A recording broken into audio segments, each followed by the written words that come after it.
ESPN's College Football Primetime, brought to you by NASDAQ, the stock market for companies that move life forward. And ESPN Game Plan. See the most college football every Saturday. To order, call your pay-per-view provider.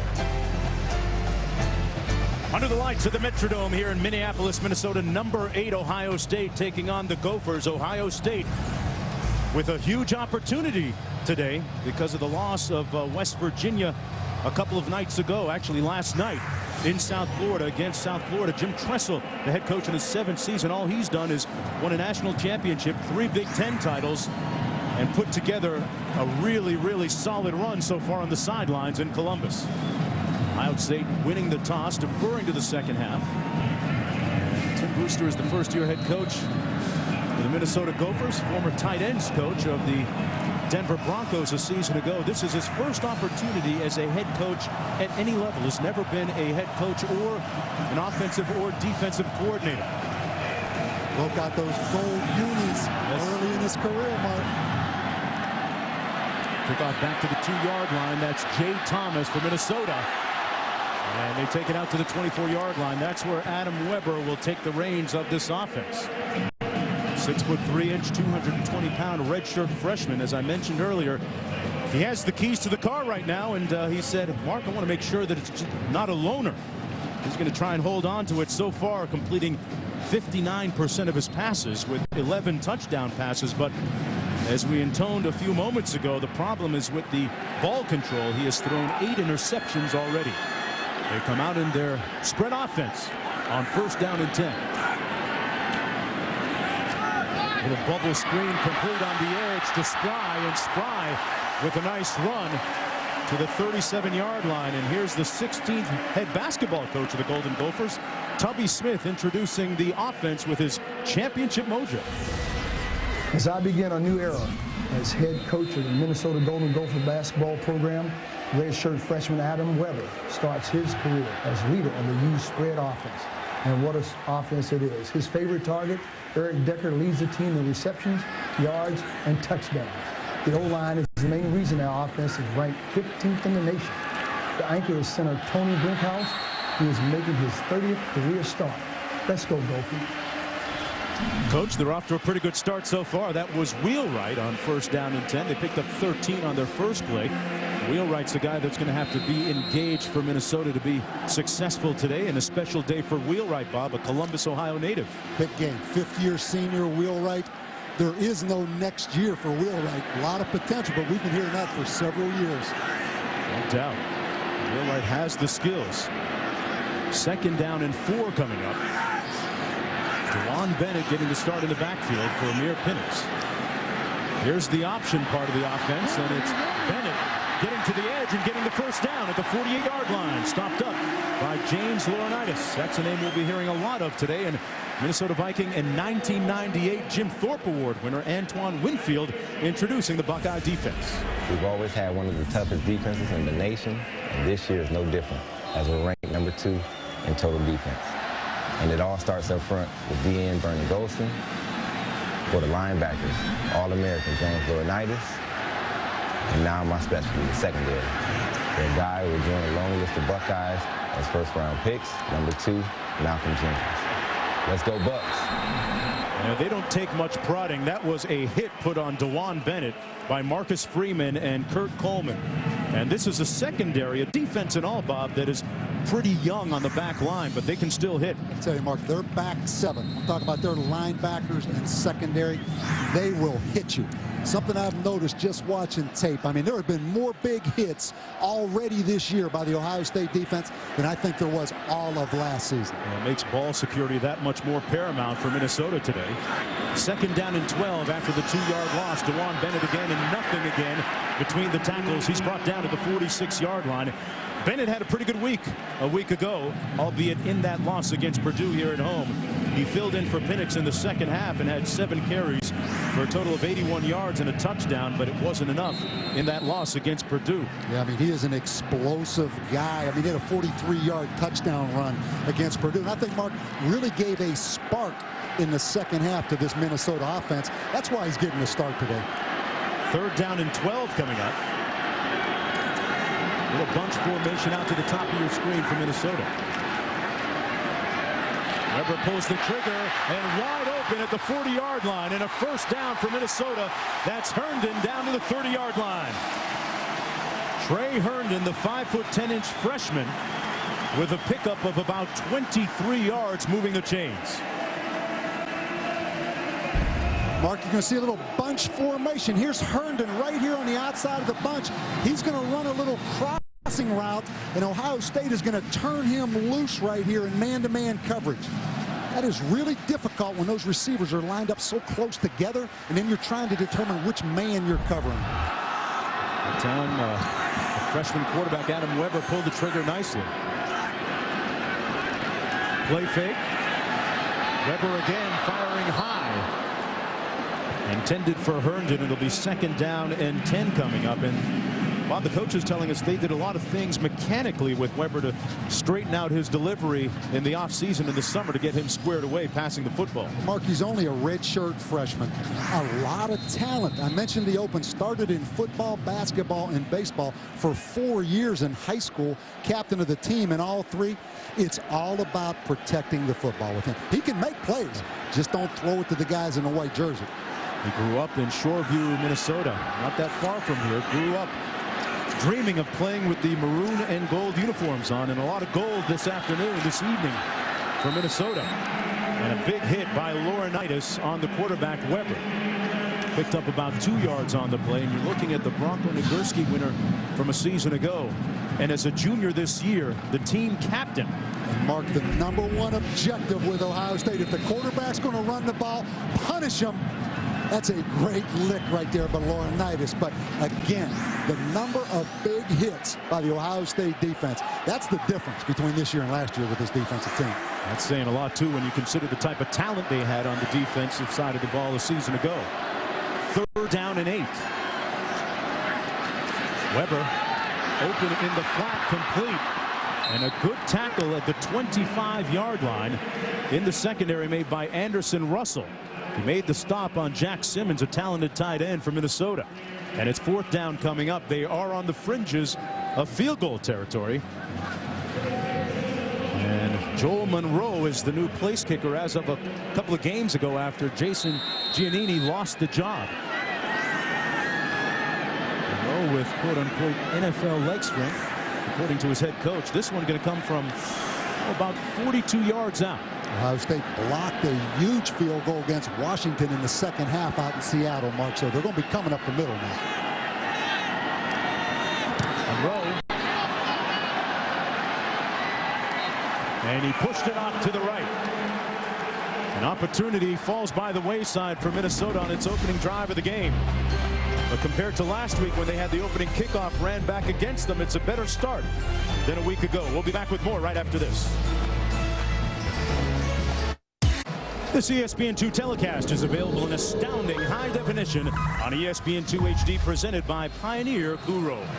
Under the lights at the Hubert H. Humphrey Dome here in Minneapolis, Minnesota. After Minnesota's 10-play, 52-yard drive, they missed the field goal and end up with nothing on the boards. This is Robisky on the quick screen, and he's close to a 1st down, about a yard short.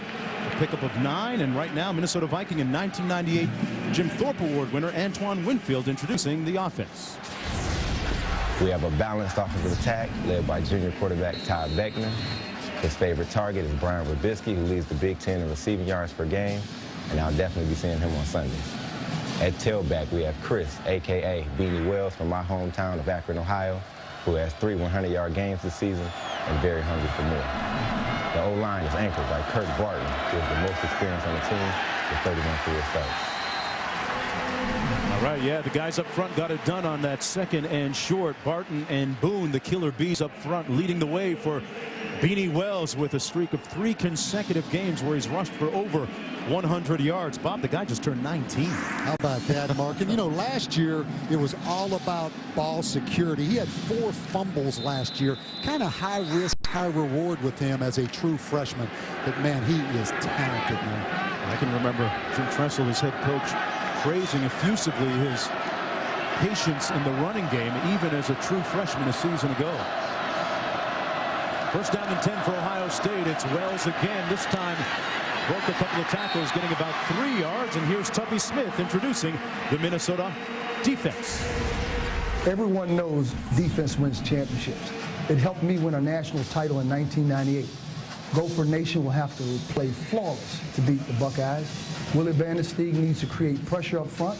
The linebacking core is quick. John Shevler and Mike Sherrill are two of the hardest hitters. In the secondary, Dominique Barber leads the defense in tackles, while Jamal Harris will lock down on Ohio State's best receiver. 2nd down and 6 coming up now for Ohio State. Out of the shotgun for Beckman. Has plenty of time and underthrows his intended receiver, his tight end, Rory Nickel, who is being covered closely by Dion Hightower. 3rd down and 6 coming up now. You know, Mark, Tubby Smith said it. He knows about defense. And he knows about guys making plays. And the whole storyline of this game is, can Minnesota, who comes in here, the 119th ranked defense, out of 119, make enough stops against this Ohio State offense? Well, Minnesota really hurting in the secondary this year. Ranked dead last in pass defense. 3rd and 6.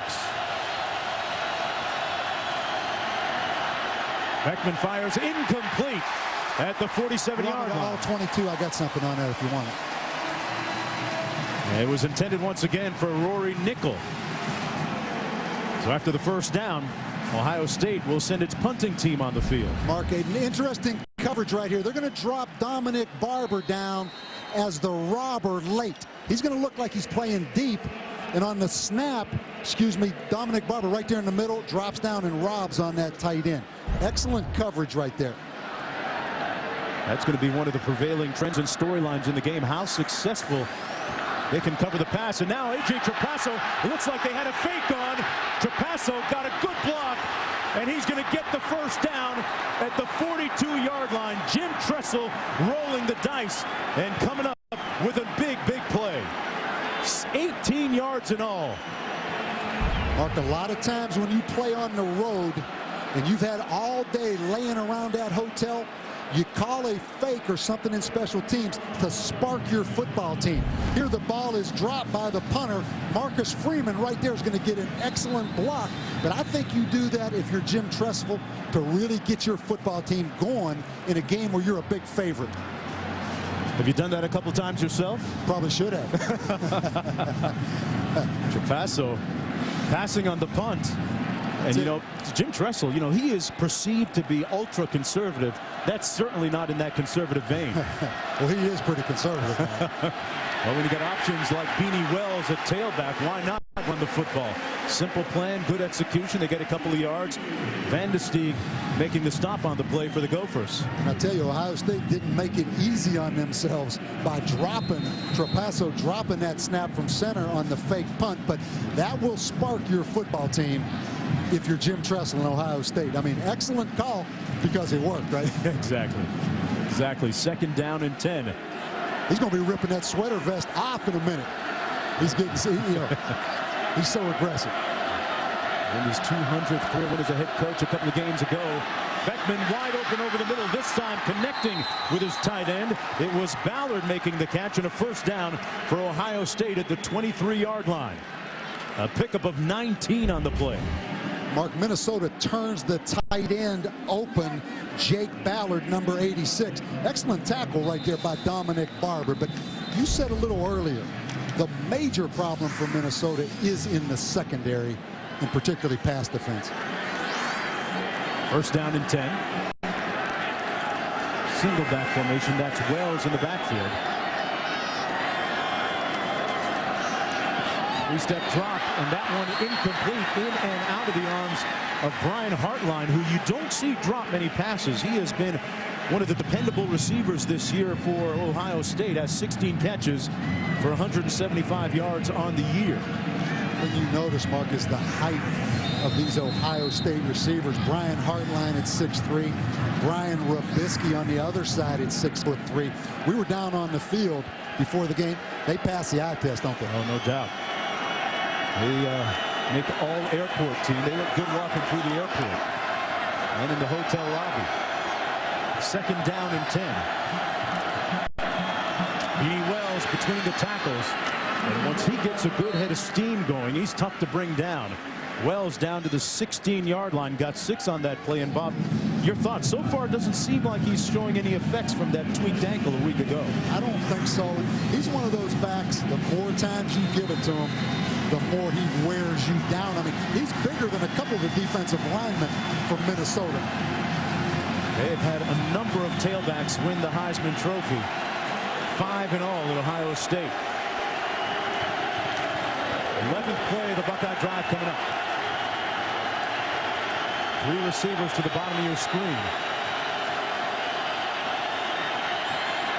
Beckman fires, and it's going to be ruled complete just outside the 5 to Sanzenbacher.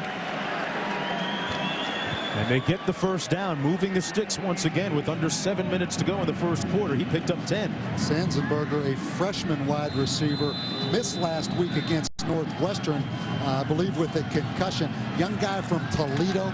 They are talented now at wide receiver. This offense very deceiving. They're extremely explosive. Already have more plays for over 20 yards than last year's team did that went all the way to the national championship game. On 1st and goal, Wells will jog into the end zone. Touchdown, Ohio State. Methodically and rhythmically down the field, and it was the key play by A.J. Trapasso on the fake punt that led to that touchdown. Markey gets an excellent block, first of all, from Jake Ballard, the tight end, and also from the fullback, Deontay Johnson. And let's go back to the riverboat gambler, Jim Tressel, on the fake punt that kept this alive. Beanie Wells with his 4th rushing touchdown this season, the 11th of his career. And, you know, that fake, Bob, wasn't even drawn up the way that they probably thought it was going to go, with Trapasso juggling the ball and losing the handle, but so many times you see it lead to something good. What it was, Mark, was great scouting. Ohio State knew they had something right there, or Jim Tressel would not have called that. Tressel, conservative? Got your conservative right there. 7-0 when we come back.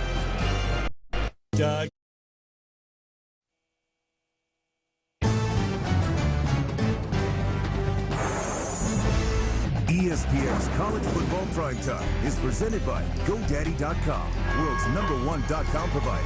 Make a .com name with us. And in part by Volkswagen. When you get into a Volkswagen, it gets into you. And ESPN Game Plan. See the most college football every Saturday. To order, call your pay-per-view provider. Minneapolis aglow at night, and we're inside the Dome. Ohio State leading 7-0. As their quarterback did a nice job. Todd Beckman, 3 of 6 on that last drive. A 12-play, 74-yard drive using up 4:12 on the clock. Ryan Pretorius kicking off from the 30. Thomas and Howell back deep. This is going to be Thomas. Jay Thomas at the 20. And Pollard at the 25-yard line. As we go back to the studio, Stan Verrett, what's going on? All right, Mark, time for us to check the primetime pulse on the family of networks. We've got Auburn and Florida. No score there over on ESPN. It's USC and Washington in the first over on ABC. And, of course, you guys have the Buckeyes and the Gophers. Ohio State trying to avoid being the next top 10 upset today. Yeah, what about that? Texas losing today and West Virginia losing as well. Ohio State with a great opportunity on the field tonight here. I mean, the shocker, Mark, has to be Oklahoma losing to Colorado in the last play of the game with a Colorado field goal. What about that? Wheelwright with the catch, meanwhile, as the upsets continue in earnest today. South Florida defeating West Virginia last night. Boy, what a great scene down there in Tampa. Kansas State defeating #7 Texas, and boy, Rutgers takes one on the chin. Well, I think that's why this game for Ohio State tonight, you know, a lot of people have talked for really several weeks now about those top 4 teams in the country, what a gap there is between 4 and 5. All of a sudden, Ohio State now creeping into that conversation. A team that many people picked to finish 3rd in the Big Ten Conference, Ohio State. That was Bennett on the run, stopped up by Marcus Freeman. You know, Mark, you look at Minnesota coming out in those gold uniforms. And you listen to Tim Brewster, the coach before the game, did a tremendous job with that pep talk. But all of a sudden, that fake field goal, whatever energy you had, whatever enthusiasm you had, is kind of drained out of you if you're Minnesota. He has done a remarkable job since getting on campus when he first took the job, getting out into the high schools, recruiting locally, getting to meet each and every one of the coaches in the entire state of Minnesota. Flags down on the near and far side of the field.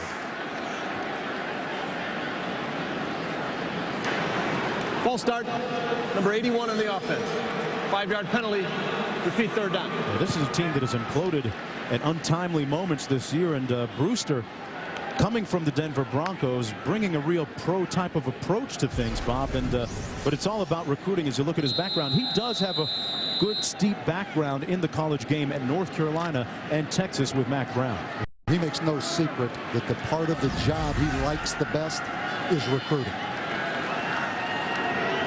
What is that speech rank on your top 10? Pretty good. Under 6 minutes to go in the first. Blitz off the edge. Weber got rid of it in time. And out to the 29-yard line. That was DeJuan Bennett, brought down by James Laurinaitis once again. And you see all these screen passes. I think that's a good plan against Ohio State. And Mike Dunbar, who is the offensive coordinator now at Northwestern, was at Northwestern, Mark. And back in 2002, I believe it was, Northwestern, there you look at Mike Dunbar, beat Ohio State, and they threw 14 screen passes in that game. So Ohio State knows those screens are coming, but it's still a good play. And Jim Tressel saves the tape too, doesn't he? Kusek with the punt at the 30-yard line. That's Ray Small out of Glenville High. And he's brought down at the 41-yard line. Trying to do much like his predecessor did at the same position from the same high school. Coached by Ted Ginn Sr. Small with the return. We'll be back with more after this. Ohio State ranked number 8 in the country, looking to move northwards in the rankings. A big opportunity on the field for them today. Several top 10 teams have already lost in the last 24 hours. This is Maurice Wells in the ball game, and Maurice Wells out to the 47-yard line. The 5'10", 195-pound junior, and boy, they lost 8 players. Ohio State did to the NFL draft in April, Bob, and great opportunities on the field for the guys there now. But this is a pretty impressive list of guys that graduated. And Mark, you said it. It's a great opportunity for guys like Brian Robisky, Brian Hartline, Todd Beckman. I mean, it's their opportunity now. And one thing Ohio State never lacks is talent. On 2nd down and 5, Maurice Wells in a tough stick hit by Mike Sherrills as we check in with Stan in the studio. All right, Mark, this Taco Bell studio update takes us to Jacksonville, to Florida State and Alabama. Hook it up there. Xavier leads to Dakota Fag, and the defense can't catch up to him. And the Noles up 21-7. Their defense been pretty impressive in this one. They've got a 14-point lead with just over 2 minutes to go.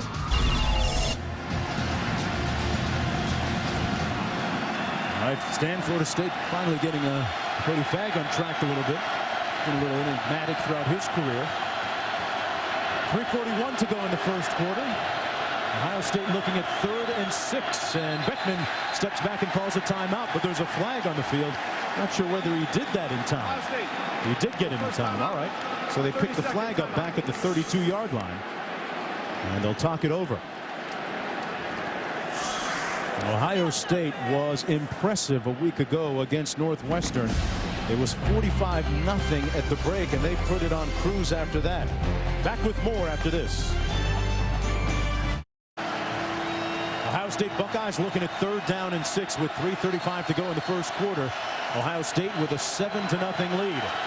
That's Maurice Wells in motion. Mark, Minnesota with only 3 sacks all year. Can they get any pressure?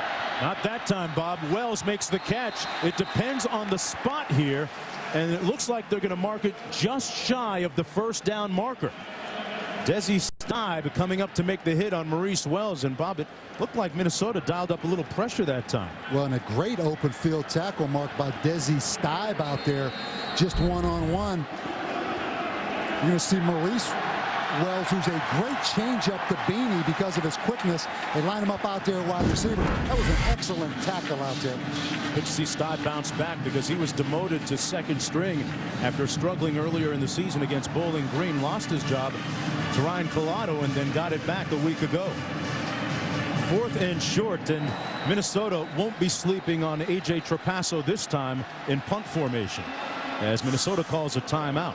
Their first timeout, a 30-second timeout. Brewster motioning over a couple of his players. Been a rough start for Minnesota this season, coming in at 1-3. Meanwhile, Ohio State and Jim Tressel's crew at 4-0 coming in. Mark, you know, you travel around this country and see a lot of football programs. You can't say Ohio State is underestimated, but I'm not sure people realize how much talent at Ohio State year after year. Right now, they are #1 in all-time first-round draft picks with 66. USC second at 65. The thing Jim Tressel has done an outstanding job. His dad was a college coach at Baldwin Wallace for a long time. Jim Tressel is an Ohio guy, has a great name and a great reputation. The high school coaches trust him. And when you can keep the players in Ohio, you can have those kind of NFL draft numbers. Yeah, Bob, you speak of the NFL. I don't know the exact number. I know as of last year or the year before that, they had more players not only go to the NFL, but leave earlier than most schools as well. This time, Trapasso punts it away. And Howell watches it bounce out of bounds at the 7-yard line. So he's, I guess, part running back, part coffin corner punter. Trapasso knocks it 44 yards and places it at the 7-yard line. Well, Sunday, it's the 3rd race of a 10-race chase for the NASCAR Nextel Cup at Kansas Speedway. Jeff Gordon, looking for his 5th title, leads 2-time champ Tony Stewart by 2 points, with defending champ Jimmy Johnson just 4 points back. Coverage beginning at 1 Eastern with NASCAR Countdown Sunday on ABC. You're kind of a NASCAR enthusiast, aren't you? It comes my way down in Homestead, Florida once a year, and I make sure to try and make it down there. I go pretty fast on the expressway going home. Probably dress up like Ricky Bobby walking in there, right? I just to make sure I got all that rims. Swagger. All my rims are clean, Bob. Weber out of bounds at the 30 as we check in with Stan. All right, Mark, could #1 be in trouble tonight? USC taking on Washington. Washington honoring their 1960 Rose Bowl team with a throwback uni. Sort of look like Notre Dame, except for right there where they make the interception. Jason Wells picks off John David Booty, and Washington marching down inside the 30 right now. It was Ohio State that went out to Seattle and defeated Washington a couple of weeks ago. Did Stan take a little shot at the Irish right there? By saying, sounded like it. Yeah, I noticed it. Something about they looked like Notre Dame, but it was an interception. That dangerously close, Bob, to being intercepted. The pass intended from Mike Chambers. Weber 6 of 9 so far, and it was interesting sitting down and meeting the young man yesterday in our meetings. He grew up in nearby Shoreview, Minnesota, cheering for the Gophers. His father, Bob, was a 3-time letter winner with Minnesota back in the day. And he said it was never any question of him coming to Minnesota, although Wisconsin got in on him a little bit late. He's really an athlete that's becoming a quarterback. A little bit more of a runner than a passer, but really does possess a lot of tools to throw the football. Neil Penix, Bob, in the ballgame now in the backfield for Minnesota. Penix playing with a tweaked ankle as well as turf toe. Have to keep an eye on his mobility. Weber passes complete this time to Simmons, and Simmons takes it out to the 15-yard line, right near the 1st down marker. You see where they spotted a little bit short. As we check in with Stacy down on the sidelines. Yeah, Mark, you talk about Adam Weber, and I had a chance to talk to him just a couple days ago. I asked him how he's won his teammates over, just 20 years old, and he said it really takes a while. You have to understand the playbook. I think he really expressed to them that he understood based on his actions in the offseason, and he said you got to know yourself as the quarterback that it's your job to lead the team. You have to walk with a certain moxie, guys. It's the moxie that his teammates follow, Mark. Yeah, he's a fighter. He has taken some big hits in this game alone. Here's the punt coming up. Kiesel averaging a little over 42 yards per punt on the season. Return, that's small. Talked about his dangerous punt return skills. He's from Glenville. Same school as Ted Ginn Jr. Was coached by Ted Ginn Sr. And senior telling me last year that he has the potential, Bob, quote unquote, to be better than his own son, Ted Jr. Well, he's had some injuries. You know, he has an high ankle sprain. He's fighting a little bit right now. But yeah, a lot of people think this guy has a chance to be the next wide receiver at Ohio State. First down and 10 for the Buckeyes at the 46-yard line. Tank Whaley, the fullback, dotting the I. Actually, the fullback in the I. Wells is the deep back. It's Beanie Wells bouncing it outside. He has that type of speed. Gets to the edge. Beanie Wells tackled at the 40. But not before he picks up some 15 yards on the play. His brother Ray gave him the nickname Beanie because he thought his head was a little too small as a kid. The body's big though, Bob. I tell you what, all the pub he's gotten and all the yards and accolades he's going to get over the next couple of years. We'll see if he can keep that head small. That's a good challenge. I'll tell you, he is a talented guy now. 12 seconds to go in the first period. Pardon me, 1:14 to go. Here's the reverse to Small. Ray Small looking to pick up a block. Oh, what a cut! Houdini's in the house. Small, large, touchdown. Oh, he's out of bounds at the 3. Ray Small went north-south in a blink, and it's first and goal for Beckman in the Ohio State offense. He looked a lot faster than those guys in those gold jerseys now. He changed the angle. Watch, Minnesota has an angle on him to make the tackle right there, and he just runs by Desi Staub, number 11. Great effort by Barber right there, really saving a touchdown. Well, if he's running that fast, Bob, on a high ankle sprain, imagine when he gets healthy. A 37-yard gain, first and goal.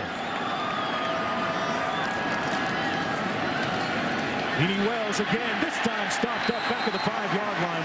Boy, Desi Staub has made a couple of nice tackles for Minnesota defensively in this game. It'll be second and goal coming up for the Buckeyes. And that's a way to bounce back as a corner on the backside. That's not as easy as it looks. I mean, that's 240 pounds right there with a lot of leg strength. Excellent tackle in the open field by Desi Staub. Sets up a second down and goal. Wells has the only touchdown of the game so far for the Buckeyes. Late personnel coming in on the field for Minnesota. Lining up hasn't always been easy for them this year. Little counter to Beanie Wells again. Oh, and he chokes his way over a Minnesota defender for the score.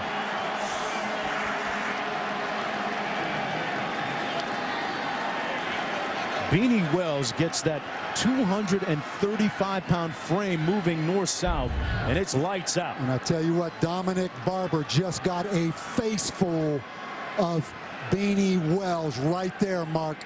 Whoa! I mean, he snapped that head back. Dominic Barber, probably the best football player on defense for Minnesota. That's 240 pounds slapping him in the face right there. Athlete against athlete, and Beanie Wells comes out the winner, and Ohio State leading 14-0 with 15 seconds to go. His second score of the night. Well, I wasn't much on physics class, but I remember one thing. Force equals mass times acceleration. And Beanie Wells carries a lot of force. Ask Dominic Barber. Back after this. The Ohio State Buckeyes have outscored their opponents this year by a margin of 49-2. As Wells on the sidelines there, being attended to after scoring that last touchdown. Ryan Pretorius with the kickoff. Harold Howell back deep, along with 25, Jay Thomas. This is Thomas at the 18-yard line where he's brought down. This has been the all too familiar pattern for Minnesota this year, falling behind early. That has been the bane of their season so far. Mark, you're exactly right. I mean, they've basically been blown out in the first half of almost every football game they've played. We're here in Minneapolis, Minnesota. Number 8 Ohio State taking on the Minnesota Gophers in the gold uniforms today. I'm Mark Jones along with Bob Davie and Stacey Dale. So far, Beanie Wells with a couple of touchdown runs to pace Ohio State to a 2-touchdown lead. Adam Weber, the redshirt freshman quarterback, pulling the trigger for Minnesota. First down and 10. That's Amir Penix running the ball, and he's tackled by Marcus Freeman with the quarter coming to an end. It has been all Buckeyes. They faked a punt for a first down, which resulted in a touchdown, and Beanie Wells doing a nice job on the ground, and the quiet efficiency of their quarterback, Beckman, has helped as well. We'll be back with the second period right after this. Welcome back, everybody, for the start of the second quarter here in Minneapolis. Minnesota trailing 14-0 against Ohio State. Second down and 10 from the 20-yard line. Adam Weber into heavy traffic, but the pass is going to be caught and completed to 23. That's Ernie Wheelwright, a native of Columbus, Ohio, working against Jadimi Chekwa. And this is a big night for Ernie Wheelwright. He's the team's leading receiver coming into this game, Bob, a guy that was overlooked by Ohio State. Being from Columbus, obviously that stung a little bit, but if he's going to have a good season, this would be a good time to raise the level of his play. Well, he's a great athlete, and you talk about potential. There's been a lot of talk of his potential. Non-qualifier out of high school. He's on schedule, Mark, to graduate in December. Ernie Wheelwright. Good story. Looking like it's going to end up with a happy ending. That pass intended for Trey Herndon, incomplete. The thing, 3 and out for Minnesota. Well, the thing you have to be careful right now if you're Minnesota, I'm not sure I just kicked that football down the middle of the field to Ray Small, because Ray Small can make this thing 21-0 in about the next 6 seconds, Mark. Yeah, we saw that explosive, dynamic run by him to make it 1st and goal a few moments ago. There's Hartline at the 25. Ryan Hartline has an alley. And Hartline with good field position out to the 47-yard line. Ryan Hartline with a 21-yard return off the 50-yard punt. Monday Night Football on ESPN at 8:30 Eastern Time. Two of the top offenses in the AFC, Tom Brady, Randy Moss, and New England take on Chad Johnson, a.k.a. Ocho Cinco, Carson Palmer, and the Bengals at 1 and 2 coverage beginning at 7 Eastern with Monday Night Countdown. And I wonder what Chad Johnson has said he's going to do this week if Bobby gets into the end zone. I tell you, man, that's a great Monday night game, isn't it? Yeah, a good matchup. A lot of points on the board there, but Cincinnati's defense struggling this year. Beckman completes the pass, and lunging out to the 43-yard line was Jake Ballard with his second catch of the night. And, you know, I've really been impressed watching Ohio State and their development as a team, Mark, and particularly on offense. I think the schedule has played out perfect for them. After getting embarrassed in the national championship, they come back and they go YSU, Youngstown State, Akron, Washington, Northwestern, now Minnesota. So they were able to get over the huge negative of that national championship loss with really a great schedule early in the year to develop their confidence.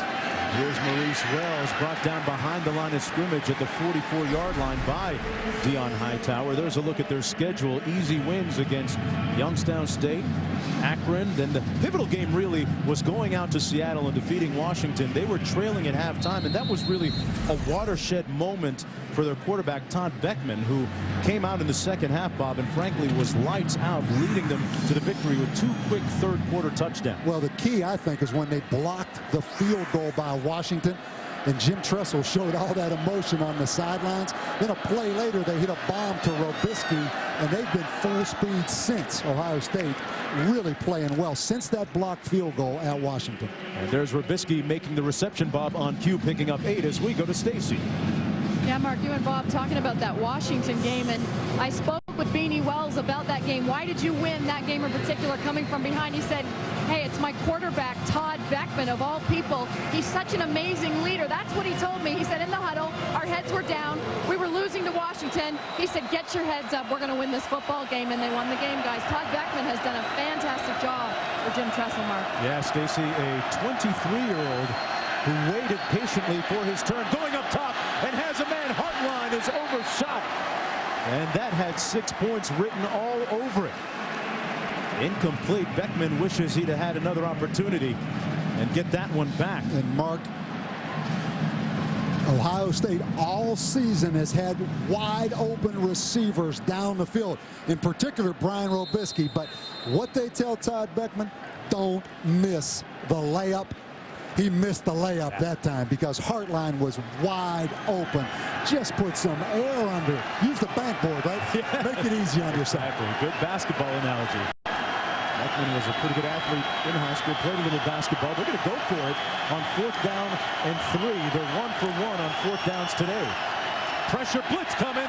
They couldn't get to Beckman. Up there forever and incomplete.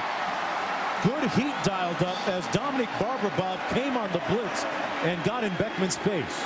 And Mark, you said it. Van de Steeg and Dominic Barber, the safety, coming on the blitz right up the middle. I tell you, I love how Beckman stood in there, but the pressure from a team that only has 3 sacks all year and is last in the NCAA in sacks, big pressure right there on 4th down. What do you make of them going for it on 4th down? Oh, I think it's great. I think it was a great opportunity for Ohio State right there to put the nail in the coffin, but good defensive pressure by the Gophers. 1st and 10 coming back the other way. DeJuan Bennett on that inside handoff and a nice run by the 5'9" freshman. Back to Stan Verrett for the Sports Center in-game update. All right, guys, what about Florida? We've seen all those top 10 upsets so far. Brandon Cox started for Auburn at the Swamp, but Cody Burns comes in and punches it in for the touchdown. Auburn up 7-0. Urban Meyer's never lost at the Swamp, and Auburn leading, and Alabama lost. They'll love that at Auburn. 2nd straight loss for Nick Saban as Florida State knocks them off. All right, Stan, and Florida State getting a big one today, defeating a ranked opponent for the first time in a while. Under 12 minutes to go in the first half. On 2nd down and 4, Weber out of the shotgun. A pass complete. It's going to be near the 1st down to Eric Decker, the team's leading receiver, coming into this game with 30 catches for 421 yards. Minnesota can move the football. I mean, they come in here 15th in the country, 487 yards a game on offense. They can move it, Mark.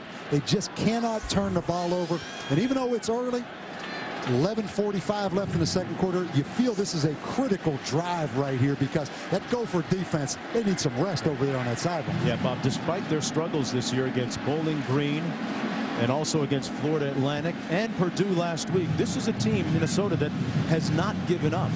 And credit goes out to their head coach, Tim Brewster, as well as their strength and conditioning program that has really had this team playing some pretty good football, albeit a little bit too late in the game. Well, what happens when you turn the football over? They have more turnovers than any school in the country. They already have 16 turnovers on the year. Last year, for the entire season, Minnesota only turned it over 14 times. So it doesn't matter how conditioned you are. If you turn it over, Mark, it's not going to make it to the 4th quarter. Great point. There once again, DeJuan Bennett upended. Stop made by Larry Grant, the 6'3" senior. And let's talk about this new spread offense that they brought in here at Minnesota, Bob. Minnesota undergoing a character change of sorts. This is always a team that's had great running backs. Yeah, and it's difficult because 8 straight seasons, Minnesota has had a rusher that rushed for over 1,000 yards. They've been a zone blocking, ball control, don't turn the ball over kind of team. And they've won a lot of games. They've been to 7 bowl games in the last 8 years. Now all of a sudden they're a spread offense and turning the football over. It's a new era here for the Gophers. And part of it, the redshirt freshman quarterback, that pass incomplete. No flag on the play. It was intended for Decker, but well defended by Marcus Freeman. Yeah, the crowd wanted a call on Marcus Freeman, who's going to come over the back right here. I think that's a good no call. I mean, the angle he came from behind, a lot of times you get that call, but I don't think that warranted a pass interference call right there. 3rd down and 10. This is a situation that they want to avoid at Minnesota in this game against Ohio State.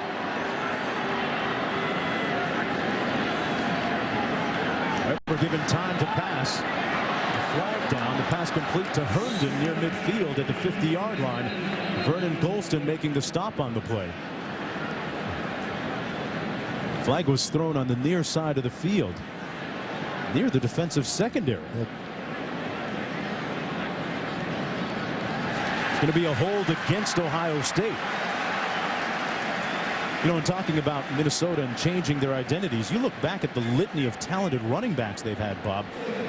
Marion Barber III, Thomas Tepe, Lawrence Maroney, Terry Jackson. So how much of a hard sell is it going to be to change and turn the fans onto this new deal? Well, I think they'll turn them on because it's a wide open attack. And anytime you hire a new head coach, you kind of want to contrast what the old coach did. And Glenn Mason, who did a tremendous job, a lot of people got tired and bored with that offense. But that offense is looking pretty good right now because at least they protected the football. They're good, and Weber protects it that time, completing the pass at the 37 to Herndon once again.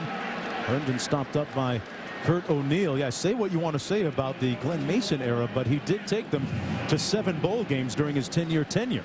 Well, and I think the big thing, does your offense match your defense? I mean, traditionally, Minnesota has had good players on offense and have been able to move the ball and score points, but they can't stop anyone.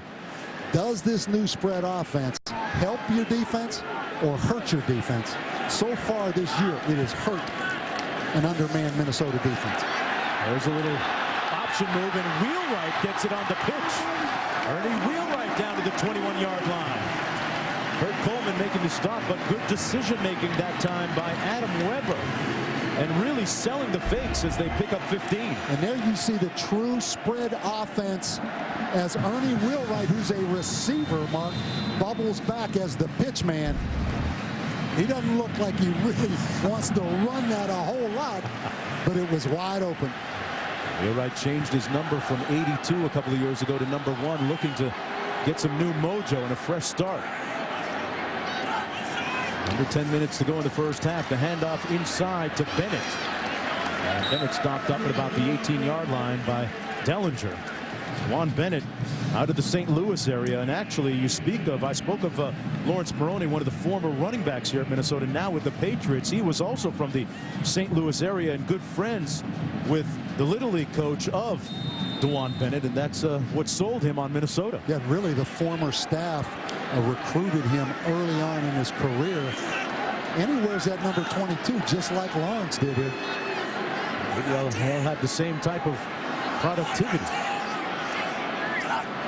Bennett in motion on the pitch. Cuts it up and is brought down at the 16-yard line by Kurt Coleman.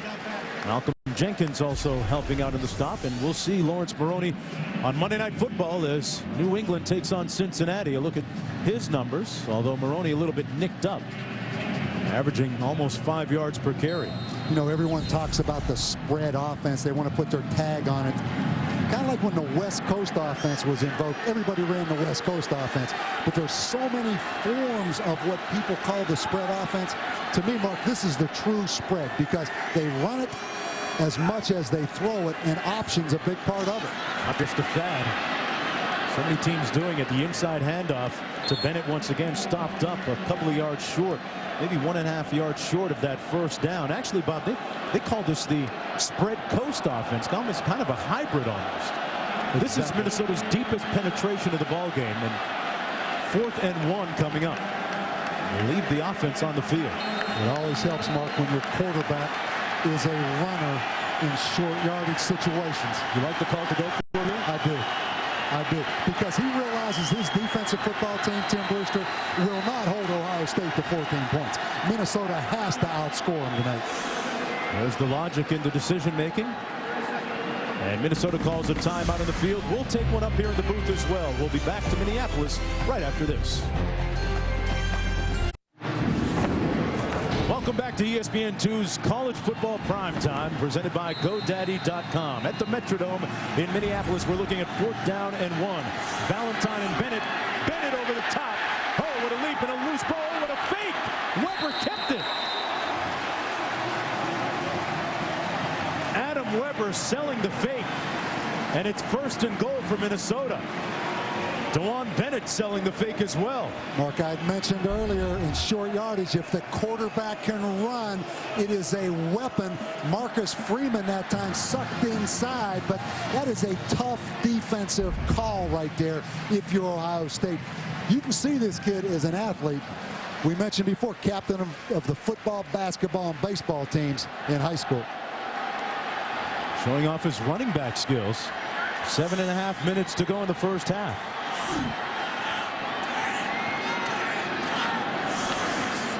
Weber hands it off this time to Bennett, and Bennett got closed up in a hurry. Laurinaitis and Kurt Coleman was like a missile coming in there. And Laurinaitis, who dropped about 10 pounds in the offseason, Mark, really closed from the inside out. Keep an eye on Laurinaitis, 33. He's unblocked. You know, also Kurt Coleman has made a couple big plays tonight. This defense can run. Oh, incredible speed by the Buckeyes. These were the guys that were waiting for their chance this year. Weber, complete. Touchdown! Spry with the catch.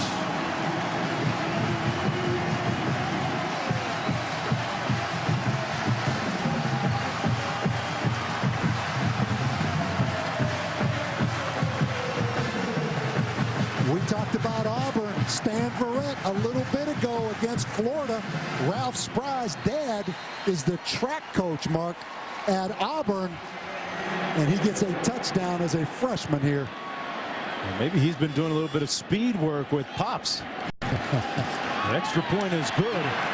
And boy, if not for that missed field goal by Minnesota, this is a 14-10 game. Adam Weber with his 12th touchdown pass of the season. He's got the keys to the car. And he's learning how to rev that engine a little bit. Back with more after this. I let my allergy medicine put me in a fog, so I only ride Claritin Clear. Claritin relieves my worst allergy symptoms for a full 24 hours, and it's proven to make me alert and focused, not drowsy. So I stay razor sharp. Live Claritin Clear.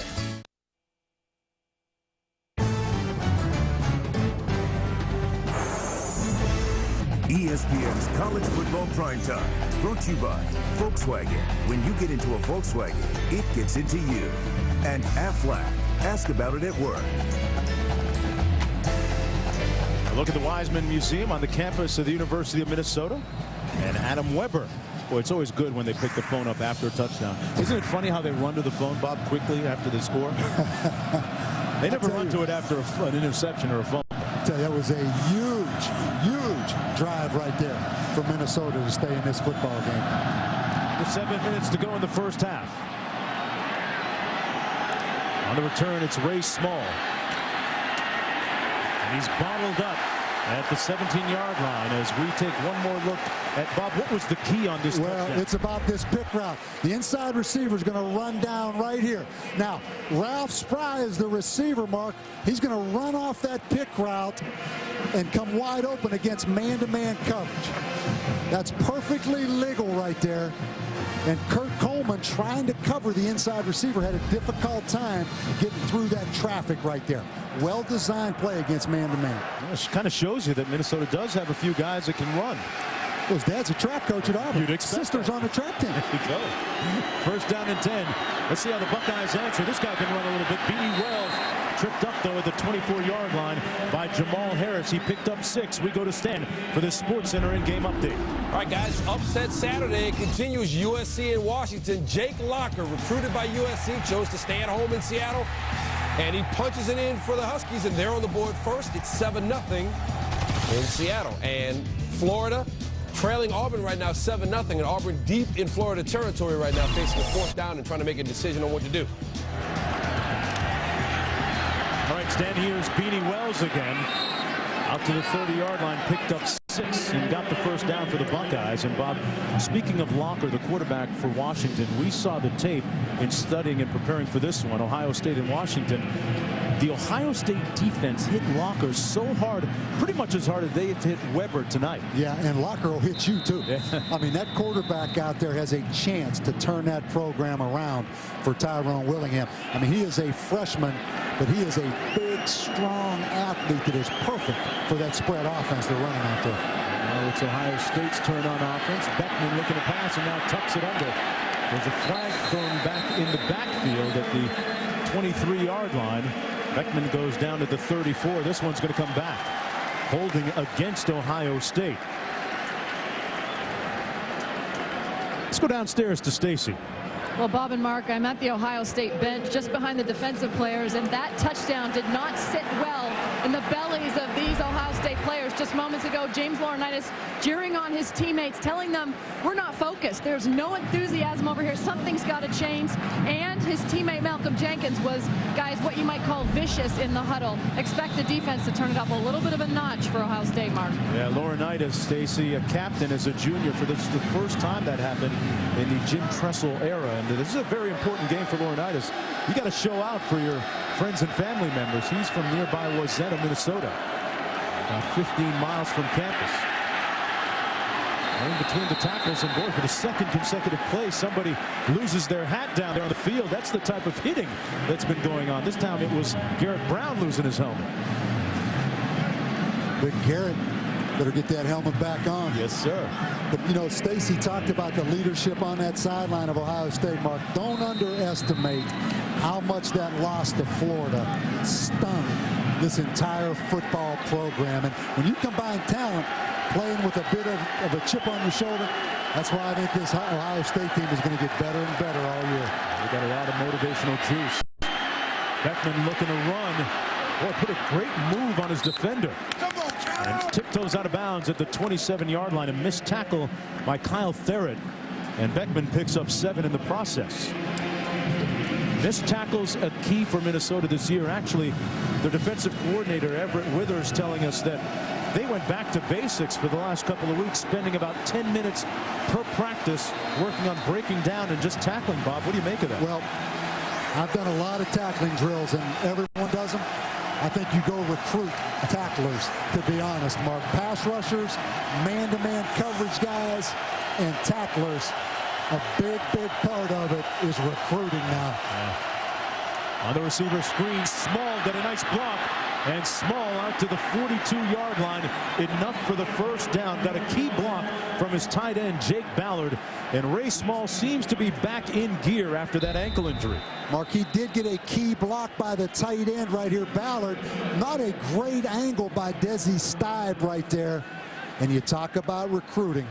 Spread the field. Get the ball in the hands of these exciting wide receivers if you're Ohio State, and then spread them out and pound them a little bit with Beanie Wells. They're difficult to defend. Yeah, good point. And Steve Raring there, number 71, the offensive lineman, the left guard starter, a little shaken up. This offensive line, we don't talk about them much, Bob, but there are some talented guys up front, especially when you look at the tackles. Kirk Barton, number 74, the starting right tackle, a senior, and the junior Alex Boone, 2 guys expected to play on Sundays in the NFL. The Killer Bees on the edges. Well, yeah, they're 2 great tackles, but I think what really helped them again was the schedule. You know, against Youngstown State, against Akron, they struggled.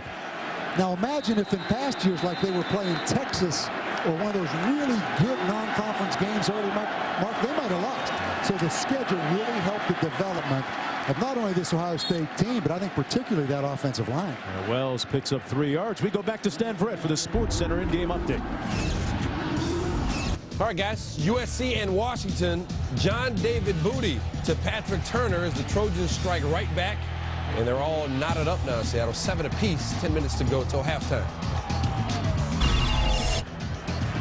That's some bad unis on those Huskies now. You're not feeling those? I don't feel those. This must be throwback uniform day. Backside heat. And Beckman almost got sacked, but he took a lick back at the 38-yard line from the defender coming in from his blind side. It was Matt Stones, number 96. And Matt Stones, 96. Beanie Wells turned him loose, Mark, in pass protection. That was a poor job by Beanie. Not a great matchup with your tailback on a guy 6'7", 270, but Beanie could have done a much better job of just not giving him a clean shot as quarterback. You can feel the momentum kind of swinging in Minnesota's favor right now a little bit. Ohio State 2 of 5 on 3rd down. They're 3rd and 7 right here. Beckman batted down at the line of scrimmage.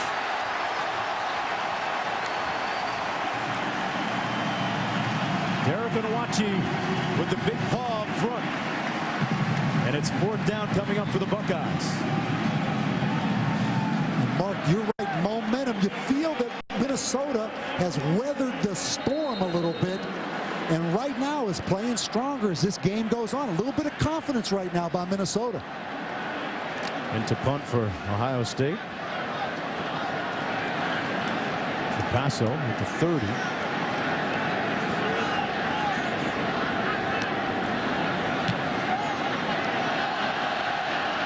One of his better efforts. Unable to get that one inside the 20-yard line where Howell was waiting for it. Adam Weber going to try and march his team down the field and potentially tie this thing before the half. Back with more after this.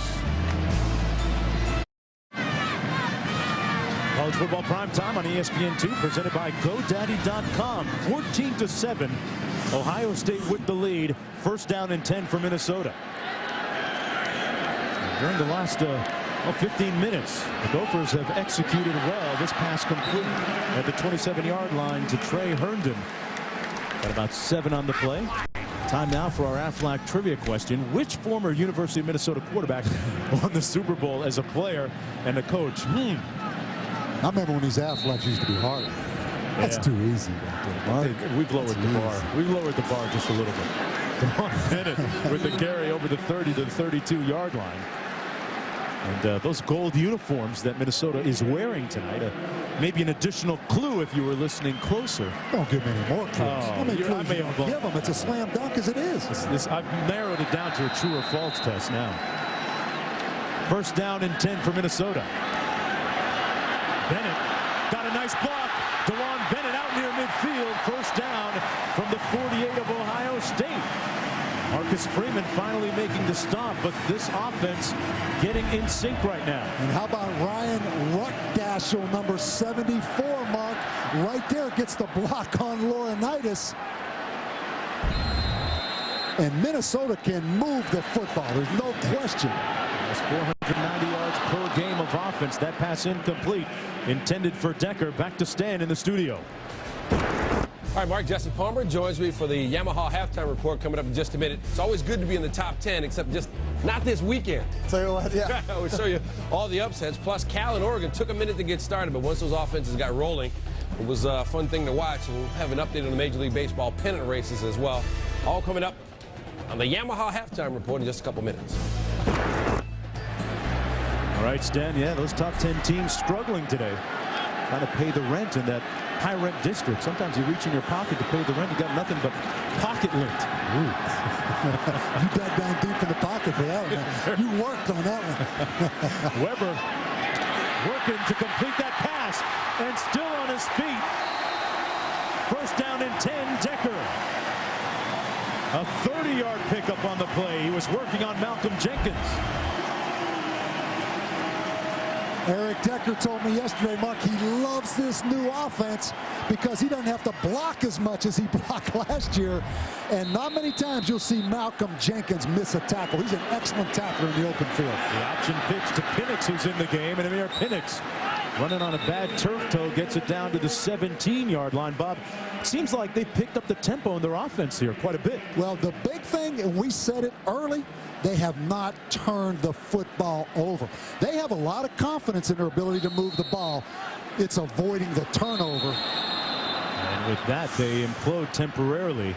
A little premature movement on the offensive line. Number 53 on the offense. Remember, this Minnesota team led the nation.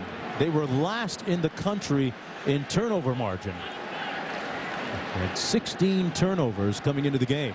And you have to be impressed with Adam Weber in this football game, a redshirt freshman quarterback, more of an athlete developing it into a quarterback. But Mark, he stands in there and throws the football now. He's delivered some strikes. That one a little bit hot, intended for Ernie Wheelwright. Third down and 13 coming up. And he had Ernie Wheelwright, but Anderson Russell, the nickelback, and there's a tradition of great nickelbacks at Ohio State because they blitz that nickel a lot. This guy right here is a great football player, Mark. Hurt his knee last year against Iowa. He's one of my favorite guys. I mean, he can do a lot of things from that secondary. Good pass rusher and blitzer from that position as well.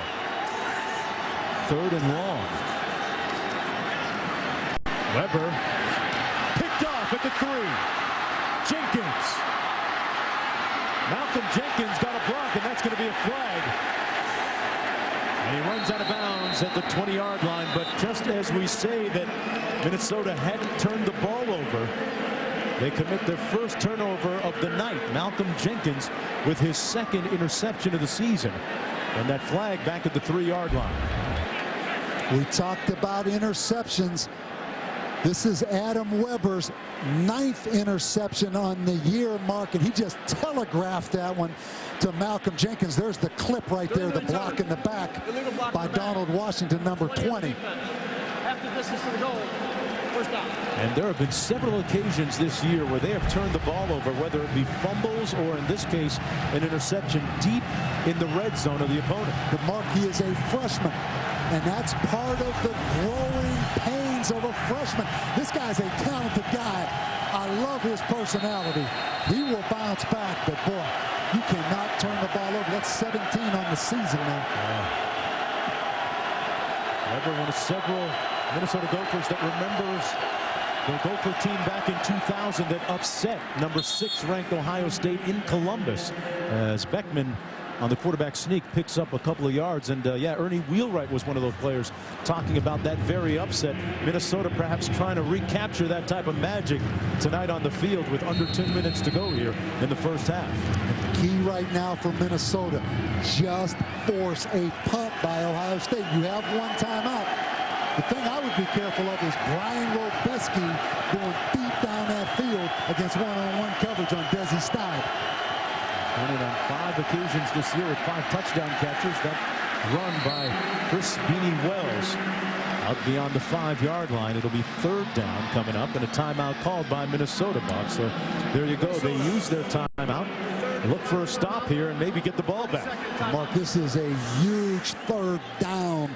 Obviously, Minnesota can move the football. They would get the ball back on 4th down. But also, Ohio State has struggled a little bit with their deep snappers. They've used 3 different deep snappers on punts. So this is a big 3rd down. Let's go back to our Aflac trivia question. The question was, who or which former University of Minnesota quarterback won the Super Bowl as a player and coach? Well, if you don't know, all you have to do is go in Tim Brewster's office, and there's a huge picture of Tony Dungy hanging on the wall. There's a look at Dungy as the former quarterback here at Minnesota. 74 to 76, and Dungy with a little shake in his game. That was a quadruple move. He put 4 moves on that guy before he got to him. Brewster and Dungy have forged a nice relationship over the years. Dungy visiting recently to talk about the exciting prospect of the new stadium, which will debut in a couple of years, September 12, 2009, TCF Bank Stadium. Yeah, you notice that outdoor stadium Tony Dungy was throwing that ball in. That's back in the day here at Minnesota. And now Ohio State will call a timeout. And we're going to take a timeout right along with them with 1:33 to go in the first half. Back with more after this.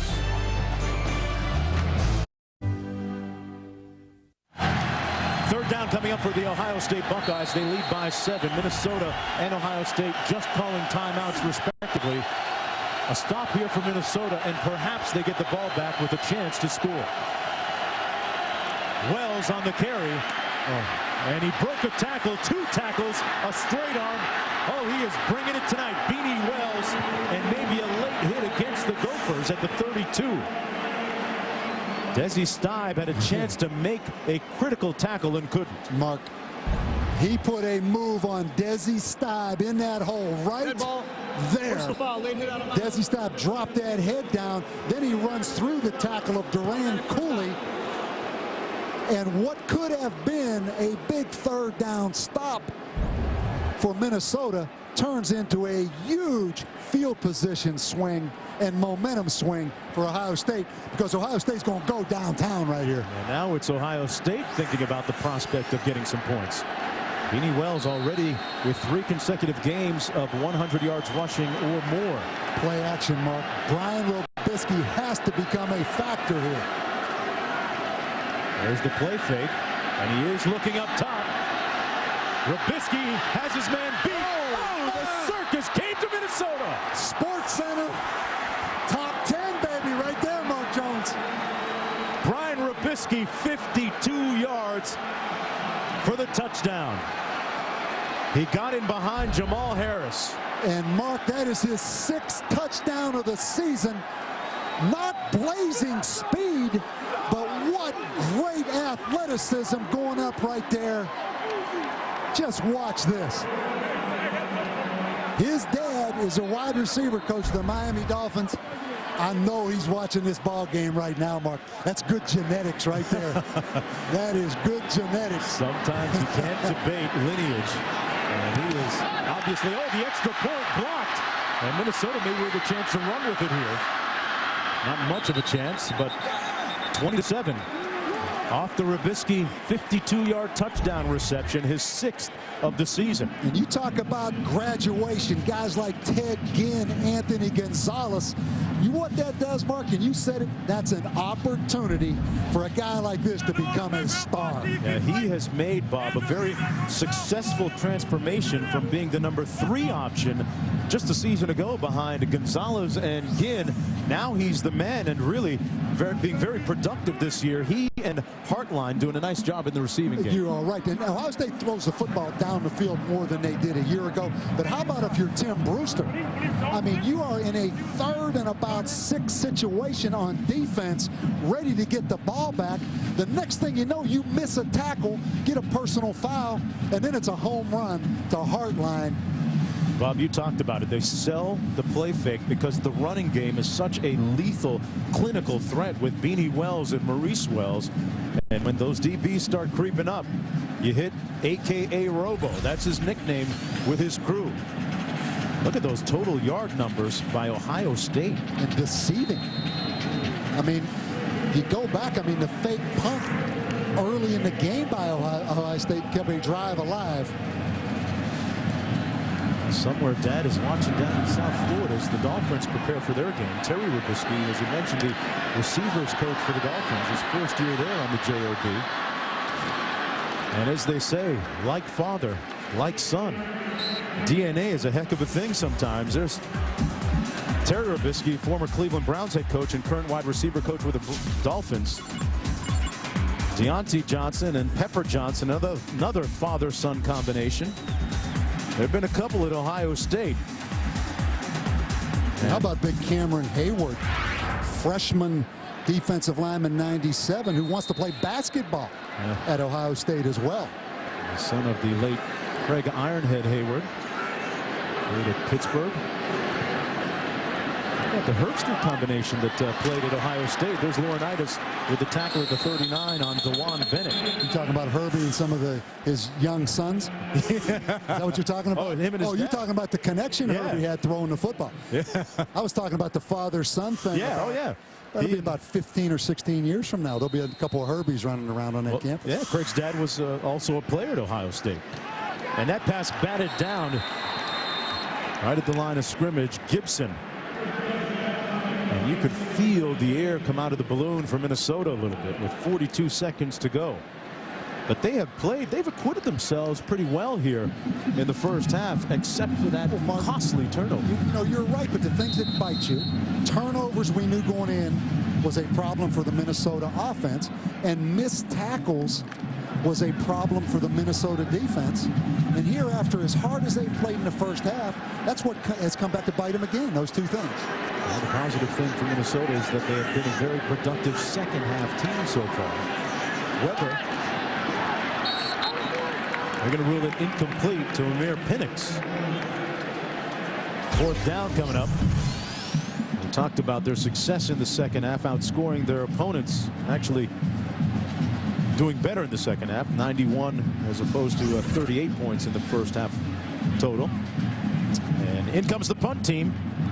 Ohio State just keeping their defense out on the field so no mistakes are made, not even a returner back mark for Ohio State. They're just going to let this ball bounce. A good punt by Justin Kusick.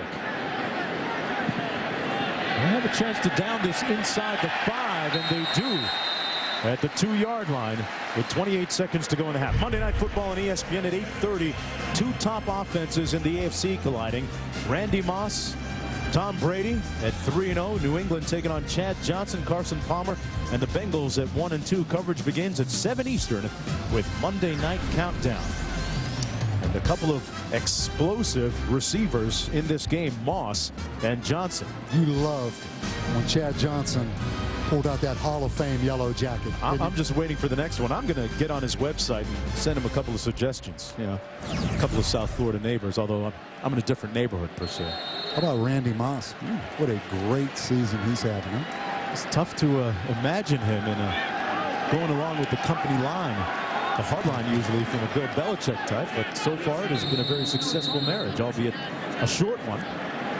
Quarterback sneak by Todd Beckman gets a couple of yards with 18 seconds to go in the first half. The Ohio State Buckeyes with a 22-game regular season winning streak on the line, as well as a 15-game winning streak in Big Ten play. And their quarterback Todd Beckman delivered maybe a critical blow to Minnesota's hopes with a 52-yard touchdown pass. We go to Jim Tressel and Stacey Dales.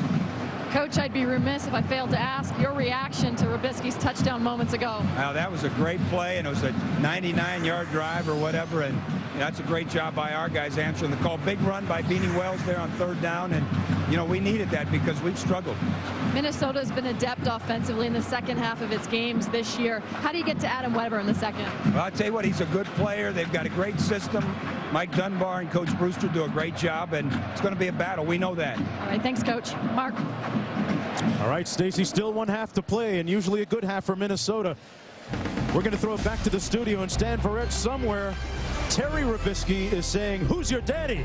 Back to you. Terry Robisky, the former LSU Tiger great. It's a Yamaha halftime report, and we get started with Auburn and Florida. The number 4.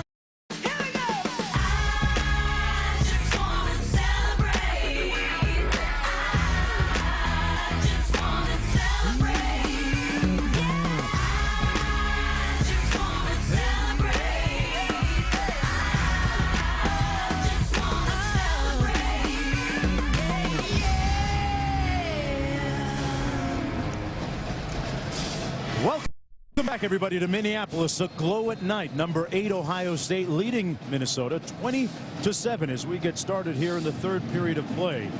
Minnesota have to be a little bit careful here. Last week against Purdue, they had a kickoff run back against them to start the game.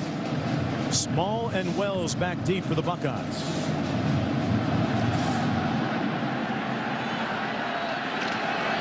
It's Small from the 7.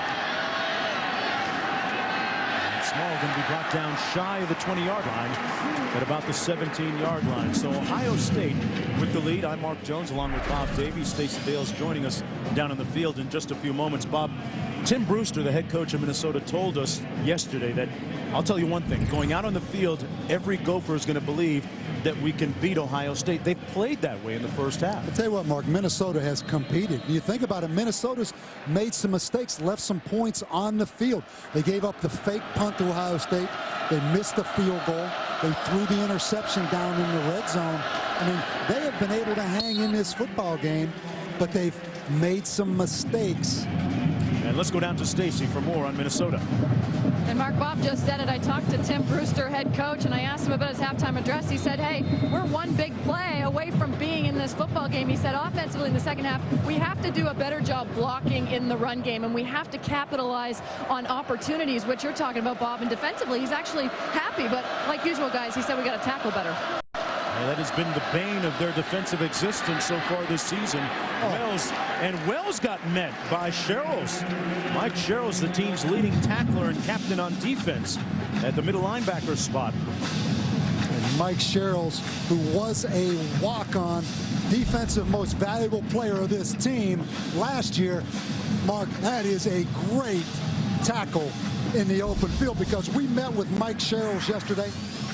I bet you Beanie Wells is bigger than Mike Sherrills. Yeah, Sherrills was inspired by meeting some of the members of the 1967 football class, the last team that actually won a Big Ten title. And he said that he was especially inspired by Bob Stein, pardon me, a former linebacker who actually wore the same number that Sherrills wears presently. And the message was, hey, keep on believing, guys. They believed, Sherrills says. Why can't we dream about doing big things as well? What a great young man. man. His brother is actually a wide receiver on this football team. Weighs 50 pounds less than Mike does. Funny how things work out sometimes within the same family. Johnson and Wells out of the eye for Ohio State on 3rd down and short. It's like less than 1 to go. And Beckman keeps not the first down beyond the 29-yard line. As we take a look at our ESPN2 game track, Beanie Wells with a couple of touchdown runs. That was the first one. Here's the second, running over Dominic Barber. And missed field goals for Minnesota. That was the first drive of the ball game by the Gophers. They missed the field goal, getting no points, and then going in for the tying score, the interception made by Malcolm Jenkins of the Buckeyes. And then on top of that, Ohio State went down the field in a couple of plays and scored on that Robisky catch. Beckman fires, and Robisky with another reception near the first down marker at the 39-yard line. Steib making the stop on the play. Look, I am really impressed with Todd Beckman. I mean, keep in mind, this guy was 3rd team last year. He's 23 years old. He's a junior. Stayed in the program, now playing. You know what I like about him the most? He stands in that pocket now. I mean, he is not bashful at all. He will stand in there. And I think because of that, that's why he has the respect of his teammates. He has. He has really grown into the job. And Wells, running over the left side of that offensive line, gets another first down, running over Raring and Alex Boone. But getting back to the quarterback, Beckman, the really more of a quiet type of leadership. Says he doesn't like to go out that much, prefers staying at home and watching Will Ferrell movies. You know, Talladega Nights. You mentioned Ricky Bobby a little bit earlier tonight. The Anchorman, State Classy Columbus. He's that type of leader, and it's working for him so far. You didn't know I watched those movies. I'll stop. You went from Talladega Nights to the Anchorman on me right there. And he is the anchor of the offense, firing another completion, another pass complete to Robisky for another first down. That time, Bob, they picked up 21 yards of real estate. Well, and they're picking on Desi Steib, number 11. But watch Beckman stand in the pocket and just deliver that football on the little slant right there in front of Desi Steib. I mean, this guy just 6'5". Of course, there's no pressure on him right there. Out of St. Henry High School in Ohio, and grew up wanting to be like another St. Henry High School grad, Bobby Hoying, to play for the Buckeyes. Fires another strike complete. That one to the fullback, Robinson, who held on to it after being hit at the 35-yard line. They picked up a few on the play. I tell you, Desi's getting a workout tonight. He is getting a workout. He's been involved in a lot of plays. Had problems lining up in the first game of the season against Bowling Green, a loss, and was demoted to second string behind Ryan Collado. But tonight, he's been involved in a couple of big hits and made some nice tackles. Yeah, and there's been some licks in this football game on both sides. On 2nd down and 10. Good burst by Wells between the tackles, getting all the way down to the 27-yard line. We talked about the collisions, the force, the mass, the acceleration. Laurinaitis with a couple tonight. And Minnesota's had a few. That was Sherrills. And even on offense, Wells delivering one on a touchdown run. Laurinaitis' father, member of the Road Warriors, Animal and Hawk. One of my favorite tag teams. Really? Except when they went up against Jimmy Superfly Snuka and the Macho Man, Randy Savage. They became my favorites. It's a big 4th down decision right here for Jim Tressel. Up 13 points. Looks like he's going to go with the field goal. Keep in mind, they bounced back a snap from center on a field goal attempt against Washington. And they've had an extra point blocked tonight. Ryan Pretorius is 6 of 8 on the season. Was 7 of 10 on his career last year after not winning the starting job. His wife actually phoned into one of the top radio stations and inquired aloud over the airwaves as to why her husband didn't win. Well, if he keeps kicking it like that, he'll have no problems hanging on to the job. He connects on the 43-yard attempt to increase the Buckeye lead to 23-7. So they score on their opening drive here in the second half. Back after this. Lazy Boy Furniture Galleries. This ESPN2 telecast is available in astounding high definition on ESPN2 HD, presented by Pioneer Foods. The Buckeye Nation here in full effect. A bunch of Buckeye fans have made the 12-hour drive from Columbus to Minneapolis. 10-play, 54-yard drive, culminating in that field goal by Ryan Pretorius, who kicks off from the 30. Howell going to get a chance finally to run one back for Minnesota. And he's got a lane. Howell can fly. He's a sprint champion. And he's brought down at the 43-yard line by the kicker, Pretorius. Howell is a sprint champion from Florida in the 100 and 200. And I'll tell you what, he can run, breaks the ball to the outside, but you have to be impressed, Mark, with this tackle by Pretorius. That is a great job of using the sideline as your extra defender and forcing Howell to go to the sideline and not giving up the cutback. How many times do you hear great job in tackling by kicker in the same sentence? Might have been the first I've used, but that was impressive right there. Juan Bennett in the backfield takes the handoff. So was that impressive? Stopped up immediately by Larry Grant, the 6'3" senior, former junior college transfer, there to make the stop. Had a blocked field goal last week.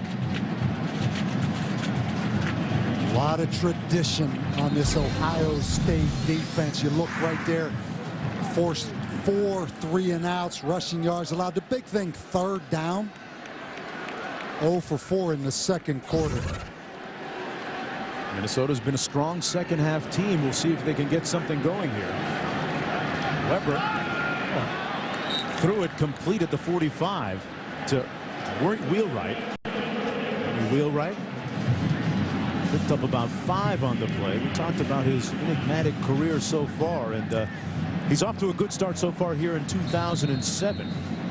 Leads the Gophers coming into the game with 5 touchdown catches, and he remembers watching Minnesota upset Ohio State back in 2000 in Columbus. He was a sophomore in high school at the time. Minnesota in that bunch formation. Last time they hit Eric Decker, number 9, on the crossing route, Mark. Weber given time underneath, and a dropped pass by Herndon. That doesn't help your cause in keeping your offense on the field. It'll be 4th down coming up and 8 to go. Another 3-and-out meanwhile for the Buckeye defense. Yeah, good pressure by Thaddeus Gibson, number 37, the freshman, but that football obviously should have been caught by Trey Herndon. In comes their punter, Justin Kusek. Hartline standing on his own 10-yard line for Ohio State. His 5th punt coming up for Kusek. Bounces in Small's direction. This one is going to land right around the 10-yard line. That's where the Buckeyes will take over. And Beckman has been a picture of poise at quarterback for the Buckeyes. We'll see what he does when we come back to the Metrodome.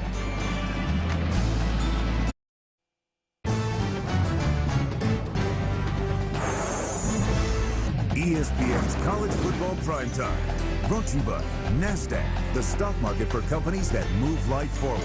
And Volkswagen, when you get into a Volkswagen, it gets into you. Minneapolis, Minnesota, one of America's most livable cities. Land of 10,000 lakes, and right now their Gophers trailing 23-7. Ohio State with the ball 1st and 10 from their own 10-yard line. Maurice Wells in the ball game. On the handoff, gets out to the 14-yard line where he's tackled on the play. Okay, that was a great effort by Derek Unwaki, number 93, Mark, from the backside. Really great effort right there, tracking Maurice Wells down from behind. Wells picked up 5 yards on the play.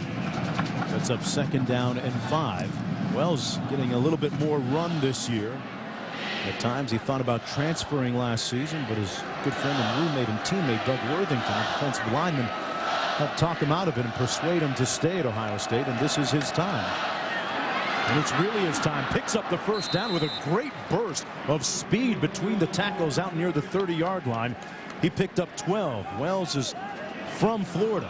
Mark, I want you to watch this fullback, Tyler Watley, at 260 pounds, right there.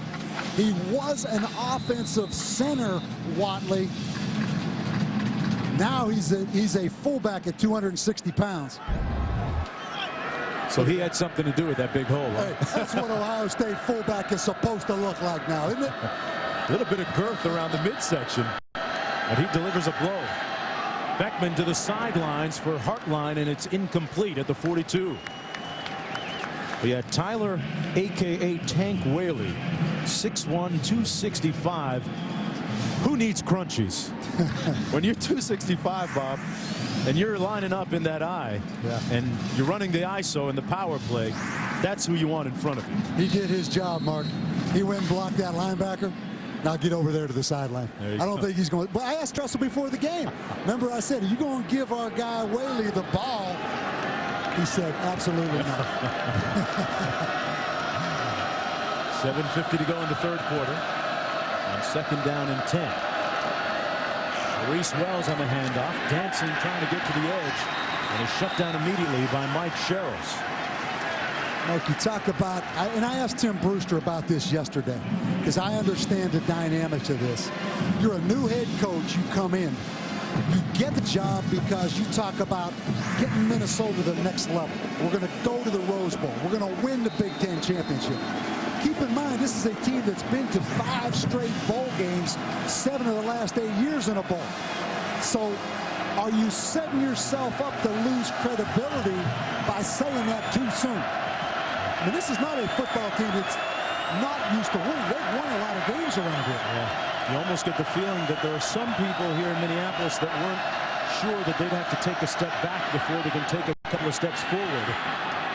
Beckman fires, and that's going to be a pass interference against Stibe in the secondary of Minnesota. It was intended for number 9, Brian Hartline, who was in the area. And that'll be an automatic first down and 10 to go for Ohio State. Mark, what happened? Desi Stibe panicked that time. Watch him at the top on the little wheel route. Right now he's kind of cruising, and then he's behind in the race. So he panics and never looks back at the football. He was cruising a little bit right there. Didn't give great effort, and then he tried to turn it on, and it was too late. That boy Stibe has really been in the picture a lot tonight, hasn't he? On the corner, trying to provide run support. Hartline, meanwhile, was the intended receiver. His brother Michael, we saw him last week. He plays football at Kentucky. Hartline's a good-looking athlete, too, Mark, at about 6'3". Some big targets and a big, strong running back as well. Beanie Wells approaching 100 yards for the 4th consecutive game. You know, I can only imagine what Jim Tressel does in his recruiting speeches. He'll go into a household, say, son, if you come to Ohio State and play running back, we'll win a national championship. Son, if you don't come to Ohio State and play running back, we'll win a national championship. Works either way. That's the kind of depth that they've got. They are a talented football team. We put that graphic up a little bit ago about the drafts at Ohio State. Beckman comes underneath this time to his tight end, Rory Nickel, who makes the catch. Stopped out of bounds about the 47-yard line. 3 yards short of the first. But you know, you go back to that point we were talking about Tim Brewster. I think a great example, too, you know, he came in and he talked about the defense was going to be in a blitzing, attacking mode. And all of a sudden they did that in the first game and found out they didn't have the personnel to do that. Now they've backed up, and they're traditionally just a 4-man rush zone team. Pressure, no pressure defensively on that play, Bob, as Hartline makes the catch for the first down at the 37-yard line. And Brewster, meanwhile, he and his coaches, not for lack of effort, Bob, they've gotten into every single high school in the state of Minnesota from the time that they were hired. 392 high schools in all, just spreading the gospel, if you may, about Gopher football. And you add that to the recruiting ties that he has in the state of Texas and some other numerous places. And that's what he's going to use as his foundation to turn this thing up to the next level. Wells trying to get to the next level. Brought down after a gain of about 3. And he pointed out the fact that he worked with Mac Brown, Texas, well, where they were 2-20 at one point. Pardon me, in North Carolina. North Carolina, exactly. Well, he learned from the master in Mac Brown. But getting back to your point of going in every high school in the state, some coaches will tell you, look, that's a great PR move, But let's face it, there's probably only 10 players, maybe 10 players a year in the entire state of Minnesota. And that time is precious, particularly because you don't have that many days to be allowed out on the road. Are you better off, instead of the public relations aspect, going where you're going to get the players from? So there's always a decision to be made as a new head coach. Do you do what's right public relations-wise, or do you spend your time going and getting where realistically you're going to get the players from? Wells on the run. Yeah, it's a fine line that Brewster and so many other coaches have to walk. But, you know, he has done a good job recruiting in the past. One of his recruits when he was at Texas was Vince Young, and Vince Young recently sent him a supportive letter which in essence said, hey, coach, just do what you do, quote unquote, and things will work out right at Minnesota. And what he does, just to put closure on this, he is a great recruiter. Boundless, tireless energy. Reese Wells, the only back behind the quarterback, Todd Beckman. On 3rd down and 13, they've got to get to the 28 for the first down. Beckman with plenty of time. And incomplete, no flag on the play intended for Dane Sanzenbacher. We go back to Stan for the Sports Center in-game update. All right, Mark, time to check the primetime pulse. Auburn leading Florida 17-3. They've tacked on a field goal that game in the 3rd quarter. And Washington hanging in there against the top-rated Trojans at 17-14 in Seattle. Boy, Florida still in trouble. Bob, just a little while ago, you know, we were talking last week about the perceived separation between those top 3-4 teams. Amazing what a difference a week makes. But I talked to the Florida coaches this week. They were very concerned about that Auburn defense, Mark. This punt by Trapasso going to be downed inside the 5-yard line at about the 4.5. A 36-yard punt, 0 on the return. Do the math. That's a 36 net.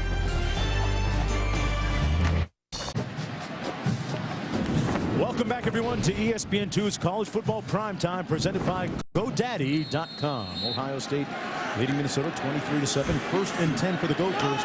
Here's the receiver screen and nowhere to go for Eric Decker, who made the catch and was dropped immediately at the line of scrimmage pretty much. That big Todd Denlinger, another guy getting his opportunity to play, Mark. They graduated those 2 big inside tackles from Ohio State. They will send a lot of players to the league. 8 were drafted a season ago. They filled in the holes admirably so far. Think about Ohio State's defense. They play hard, Mark. And Weber finding that out firsthand. He completes the pass this time. Out to the 9-yard line. That pass complete to Ralph Spry. Anderson Russell making the stop. He picked up 4 on the play. But we talked about Adam Weber. And their strength and conditioning coach, Mark Hill, telling me yesterday that he trained as a running back to get himself ready to take a lot of hits. He hasn't been hit as much as I thought he might be in this ball. Why do you think that is? Well, I don't think he's carried the ball as many times. You know, he had 20 carries against Purdue, and they haven't really rolled him out much. I mean, he's been able to stay in the pocket a little bit in the passing game. 3rd and 6 coming up. And he's in the pocket delivering and almost picked off at the 35-yard line by Kurt Coleman. And it's 4th down coming up, 6 to go. They'll have to punt. And another 3 and out for the Ohio State defense, their 6th of the night. And Beanie Wells being attended to on the sidelines right there, retaping that ankle that was tweaked a week ago. It's that left ankle that causes so much concern with the Ohio State fans. But the mark on that last play, Cameron Hayward. You mentioned Ironhead Hayward's son putting pressure on the quarterback. This is Small calling for the fair catch at the 44-yard line. A 47-yard punt, nothing on the return. And folks, here is player number 22 in IBM's top 25 greatest players in college football. IBM presents the 25 greatest players ever. Number 22, George Gipp. Long considered the best player ever coached by Newt Rockne, the Gipper held Notre Dame's career rushing record for more than 50 years, and as a defensive player, he never had a pass completed against him. IBM, getting it done. Hey, I've heard some great stats, but as a defensive player, never had a pass completed against him. Who was tracking it back there? I don't think they threw the ball a whole lot. No. I don't think they had air in it. That's a little misleading. Very misleading. A look at the top 25 so far. Like we said, it's a very select list. If Reggie Bush is number 24. Johnny Rogers, one of my all-time favorites, up in Montreal. He played his professional football up in Montreal with the Montreal Alouettes back in the day. Nicknamed him the Ordinary Superstar. I watched a lot of Alouettes games back in the day. I can tell. Reese Wells in the tailback. That would have been a great Affleck question. That was Johnny Rogers' nickname. A little more difficult than the one that put up today. That pass incomplete for Brian Robisky. Ohio State is so difficult to defend because they have the power running game with Beanie Wells. Then they have the explosive wide receivers on the outside. You can tell right now Jim Tressel's in his comfort zone, Mark. Very confident in the productivity of this offense. That'll get you out of your comfort zone, though.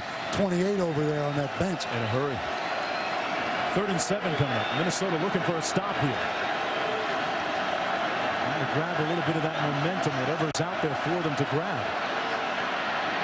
Beckman fires and incomplete at the 30-yard line.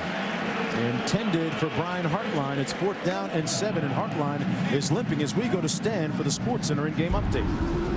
All right, Mark, Auburn at Florida, and another turnover for the Gators. Tim Tebow.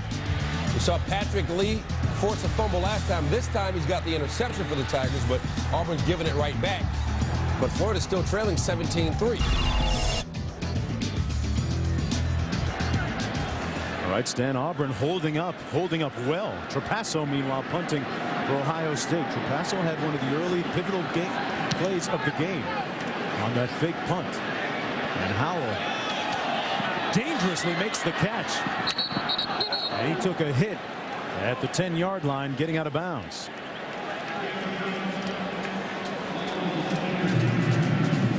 A 50-yard punt and 7 on the return. And so Todd Beckman limp off the sidelines a few moments ago. You know, earlier this week, Antonio Henton, the 3rd-string quarterback for Ohio State, was arrested and charged with solicitation of a prostitute.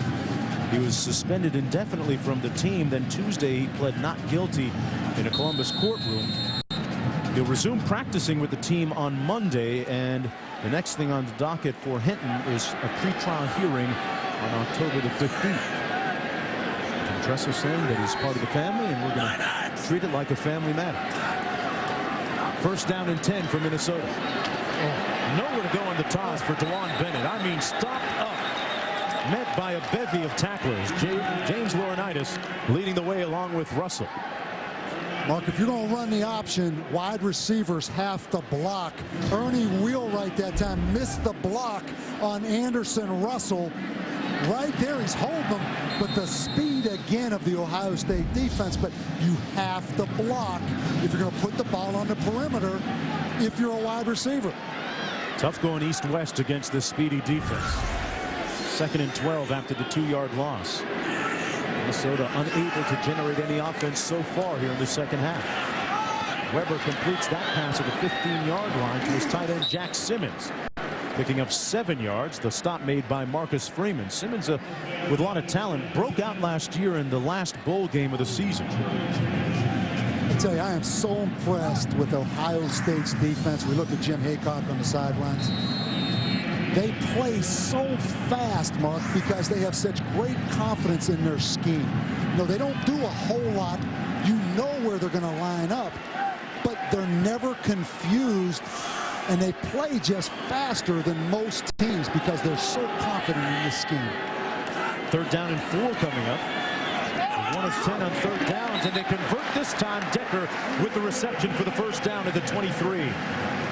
You were talking about Ohio State's defense for more. Here's Stacy. Mark, Bob has talked about about this Ohio State defense, and he's also talked this week to us about the Florida loss and what that did to them. And I spoke with Anderson Russell in the backfield, and I asked him in the secondary, and I asked him what the impact was. He said, we were complacent, so we got together as a defense, and we said, we're never going to be satisfied. They read a 5-prong creed, guys, to talk about how their defense would not be complacent this year, and it's obviously shown tonight, Mark. Yeah, certainly is, and number 2 in total defense coming into this game. Anderson Russell, the starting free safety, putting in a good night's work, and out of Atlanta, Georgia, a good pass rusher, blitz as well, the coaches tell us, from his position.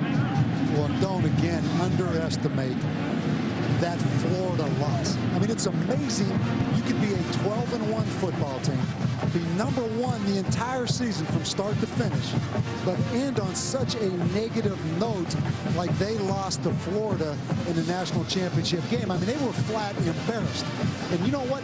That's why I think this football team will just continue to get better. Great leadership, because they were a great team last year, but they got embarrassed at the end. So a tremendously motivated team, Mark, in the offseason. Yeah, the pungent smell and the sting remains for some of those players from that loss. They lost 6 starters from last season's team. They held 4 opponents to 29 combined points. Like I said, one of the top defenses in the nation coming into tonight's game, and those numbers going to be pretty much on par. And James Laurinaitis, the anchor for the defense in the middle. First down and 10 for Minnesota. On the reverse, and well read, and a fumble. But Weber there to pounce on the loose ball back at the 10-yard line. Cameron Hayward. We were talking about his late father just a few moments ago, Craig Ironhead Hayward. You'd be proud of that one. Well, Cameron Hayward just gets up the field, but what a talent out of Atlanta, Georgia.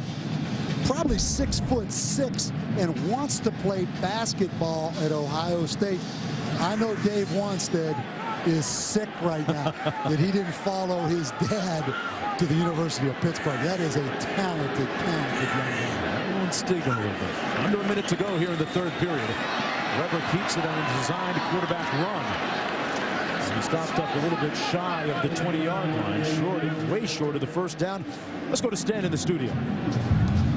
All right, Mark, here's your 30-30 update. After West Virginia loses last night, 3 more top 10 teams go down today. Number 3, Oklahoma, upset by Colorado. Number 7, Texas, loses to Kansas State. And Maryland wins at number 10, Rutgers. In baseball, the Nationals beat the Phillies 4-2. Mets top the Marlins, so the NL East race goes down to the final day for those 2 teams tied on top the NL East. You heard Stan say it. All those top 10 teams losing today, and a great opportunity for the Buckeyes to move up in the polls. 12 seconds to go here in the period. Weber, a dangerous pass and incomplete at the 32-yard line. It's 4th down coming up. 7 seconds to go in the period. We talked about the speed of Ohio State, and there's a speedy coach on the sidelines they have too. Somebody that knows a lot about Olympic caliber speed, Butch Reynolds, who's the former world record holder in the 400 meters. I was there the night that they ran a 43.29, Bob. Knows something about flying, and looks like the guys have taken a lot of his lessons well, the way they run. The punt will dribble down to the 37-yard line, where it's down, and there he is. Harry, a.k.a. Butch Reynolds, one of the fastest men on the planet back in the day. Speed does a lot of things for you. That's done great things for the Buckeyes tonight. Back with more right after this.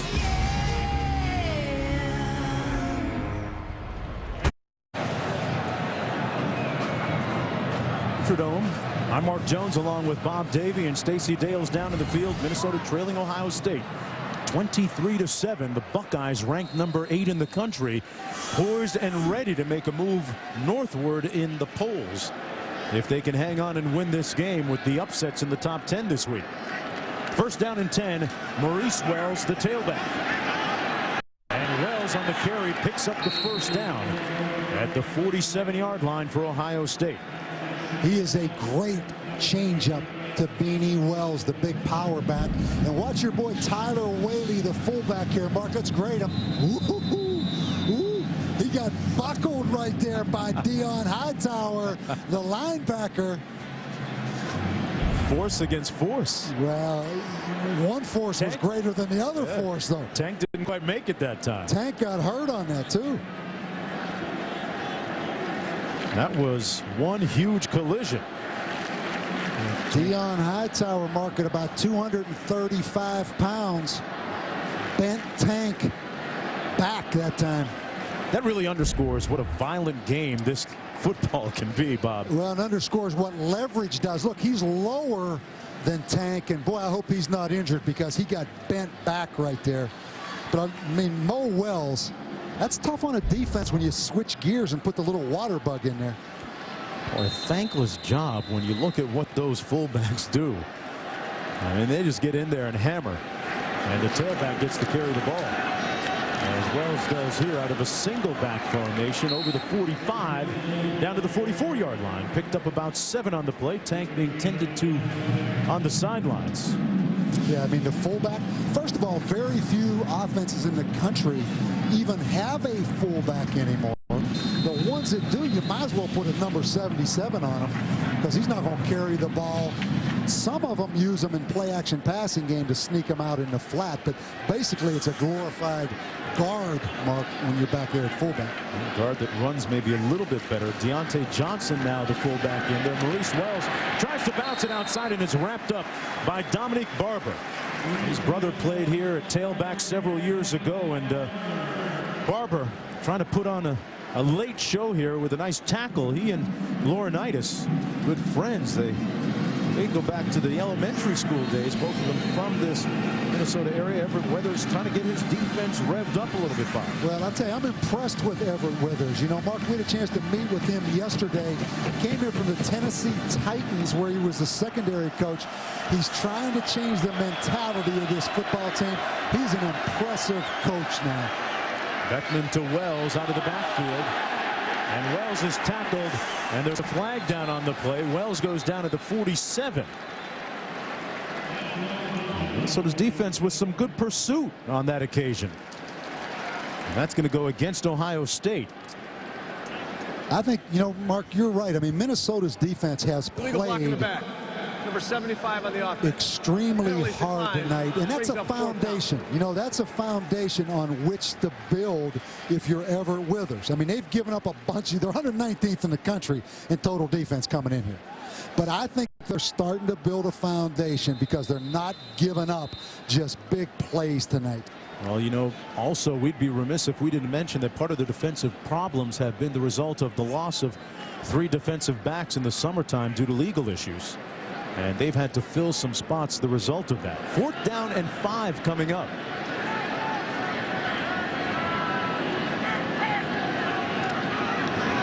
Paso punting from his 43, a wobbler. Howell calls for the fair catch at the 14 for Minnesota. Time now for our Who Am I alumni question. I attended Ohio State in 1933. As a track athlete, I set 3 world records and tied a 4th at a Big Ten meet in 1935. Got it. My greatest achievement was in the 1936 Olympics when I became the first American to win 4 gold medals in a single Olympics. Who am I? I mean, Bob, elementary. Yeah, but here's what gets me. You get a little too excited by saying, I did this. I had these records. I mean, you're kind of living that dream right there. Reading the question, man. Your voice inflection, you put yourself right in the middle of that. I'm projecting a little bit. Yeah, I know. 1st down and 10 for Minnesota. Weber hands it off. Ron Bennett with a nice run beyond the 20 out to the 23-yard line. Picked up about 9 on the play. Ron Bennett filling in tonight for Amir Penix. Penix ailing with a sore ankle as well as a little case of turf toe, and that I think is an oxymoron in itself. There is no such thing as a little turf toe. That hurts. Well, Amir Penix, a guy, had over 1,200 yards last year for Minnesota, Mark. And they fumble the snap. Goes back all the way to the 14-yard line. Minnesota imploding. And the reason Amir Penix is not in the game, part of it is that turf toe, but the 2 fumbles he's had here against Florida Atlantic on the goal line. Then last week in the second quarter against Purdue. Keep in mind, this is a 1,200-yard rusher that they've benched because of turnovers, but their turnover problem spreads a lot farther than just a mere Penix, Mark. They put the ball on the ground a lot. Certainly does, and here's Bennett, who's filling in. What a stick! Oh, he brought his hat, his feet, his shoulder pads, and bad intentions. Marcus Freeman. That big hit highlight reel in the off season that Jim Haycock's going to put together is going to be a lot longer than last year's. That's a great lick right there. 2 seasons ago, he had a knee injury and missed the entire 05 season. And Marcus Freeman, folks, is back in full effect. 8th punt of the night for Minnesota. That tells you how well and staunch that defense has been for the Buckeyes tonight. Wow. He kicked that one. Back at the 31, no fair catch called by Small. And he was hit immediately on that 48-yard punt. Marcus Sherrills making the stop on the play. We'll be back with more right after this. 11:03 to go in the fourth quarter. Ohio State leading Minnesota 23-7. I'm Mark Jones along with Bob Davie and Stacey Dales down on the field. Adam Weber getting a breather on the sidelines. The good news for Ohio State now is that Beanie Wells is back in the ballgame. Little play action. They're going up top. Robisky again. A lot of contact and a flag thrown on the play. Ryan Collado there defending, and looks like he's going to get whistled for pass interference. Mark, Brian Robisky, one of those guys that's deceptively fast because he's so smooth. I mean, if Todd Beckman gets that football out there instead of underthrowing him, it's a touchdown. But Ryan Collado, who's in the game right now, I believe, for Desi Staub. But Robisky, just one of those guys, a knack for getting deep, kind of like Larry Fitzgerald was a few years ago for Pittsburgh. Do you have a hotline to Miss Cleo? Because you said during the commercial, I feel a play fake coming on. What set the stage for that? Well, it's just that time. It was just that time. First down and 10. This time they give it to Wells. Beanie Wells trying to bounce it. What a stiff arm. What a straight arm. Got the first down at the 39. I mean, he gave it. Stan Verrett, he was saying, talk to the hand because my feet aren't listening. Back to you. All right, guys. The Buckeyes started themselves. A couple of other top 10 teams in action also imposing their will. Auburn and Florida. Tim Tebow finally on track. Gets Cornelius Ingram. It's 17-10 now at the Swamp. And USC trying to pull away from Washington. Chauncey Washington pulling into the end zone. And it's the Trojans up 24-14 on the Huskies right now. All right, Stan, and back here, it's a first down and 10. Wells with 110 yards rushing and adding to that total here. Oh, what a spin try. Spin cycle. Oh, he left his defender gasping at air. Ryan Collado. That's a big man stopping like that. I love this back now. Here's 2 runs. Watch this right here. The power, the stiff arm. Right there. I mean, he just throws Jamal Harris down, so you see the power. Now you see the speed and the spin move. 240 pounds, Mark. Keep him healthy in Buckeye land. Something's unfair. That guy is tremendously blessed with athletic gifts. Maurice Wells now in giving Beanie a break, and Maurice doing a pretty nice job too, cutting it upfield, and those dreads come flying out of his helmet. Look at Beanie Wells' rush chart. Mark, look at all these runs that start between the tackle right here. 15 times he started north and south. But keep in mind, he bounces the ball outside so well. But the thing you like about the Ohio State offense, they have the ability to go north and south with the ball, where the spread offenses all go east and west in the running game. I mean, they power you now. And that, you would think, starts to wear on the opponent after a while. 9:50 to go in the fourth quarter. Low snap. Beckman on the receiver screen has Small. And Small squares those shoulders and picks up about 4 on the play. Got a nice block on the edge from Sanzenbacher. This is a real diverse offense by Ohio State, Bob. I agree, Mark. Now, I will say this. they have not been tested so far this season by a good defensive football team. I mean, they are flashy. I love watching them right here. But this is a poor defensive football team you're watching here tonight, as was Northwestern. Fair. And Washington is not a great defense. Now, with that said, there's a lot of balance and a lot of weapons in this offense. 2nd down and 3 when you look at how many different people have caught passes this year for Ohio State. 88 on the offense. They spread it around fairly well. Second down. Boy, Todd Beckman, who really was patient in waiting his turn. He backed up Justin Zwick and Troy Smith.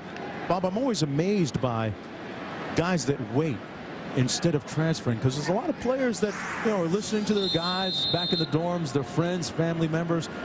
What do you say to a player who comes in and says, Coach, I think I should be playing?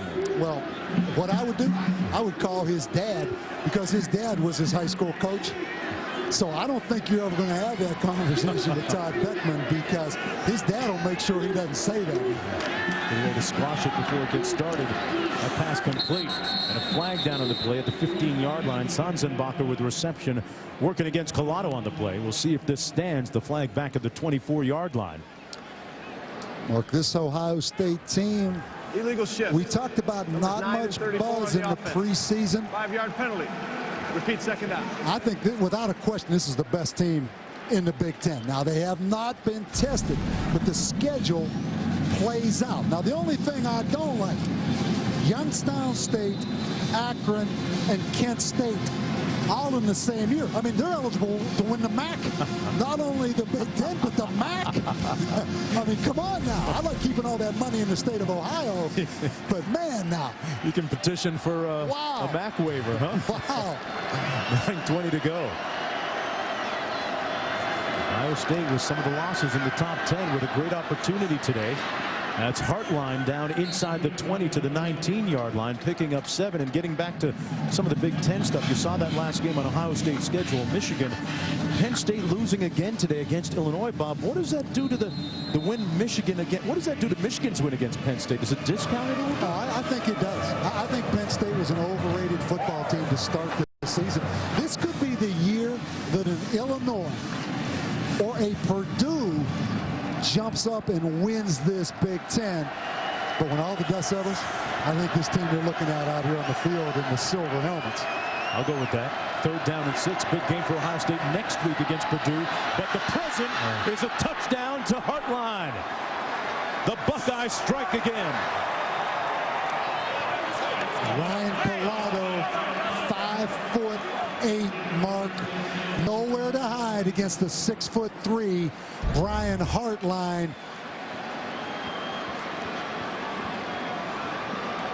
Boy, what a well-placed pass, too. You're exactly right. Over that outside shoulder.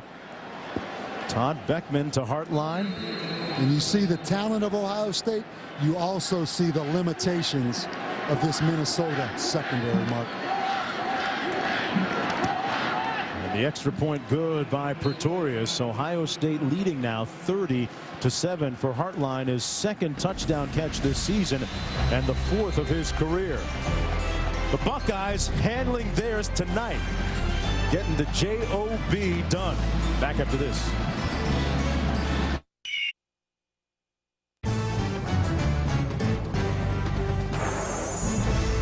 ESPN's College Football Primetime is presented by GoDaddy.com, world's #1 .com provider. Make a .com name with us. And in part by Nissan, who invites you to shift the way you move through the world.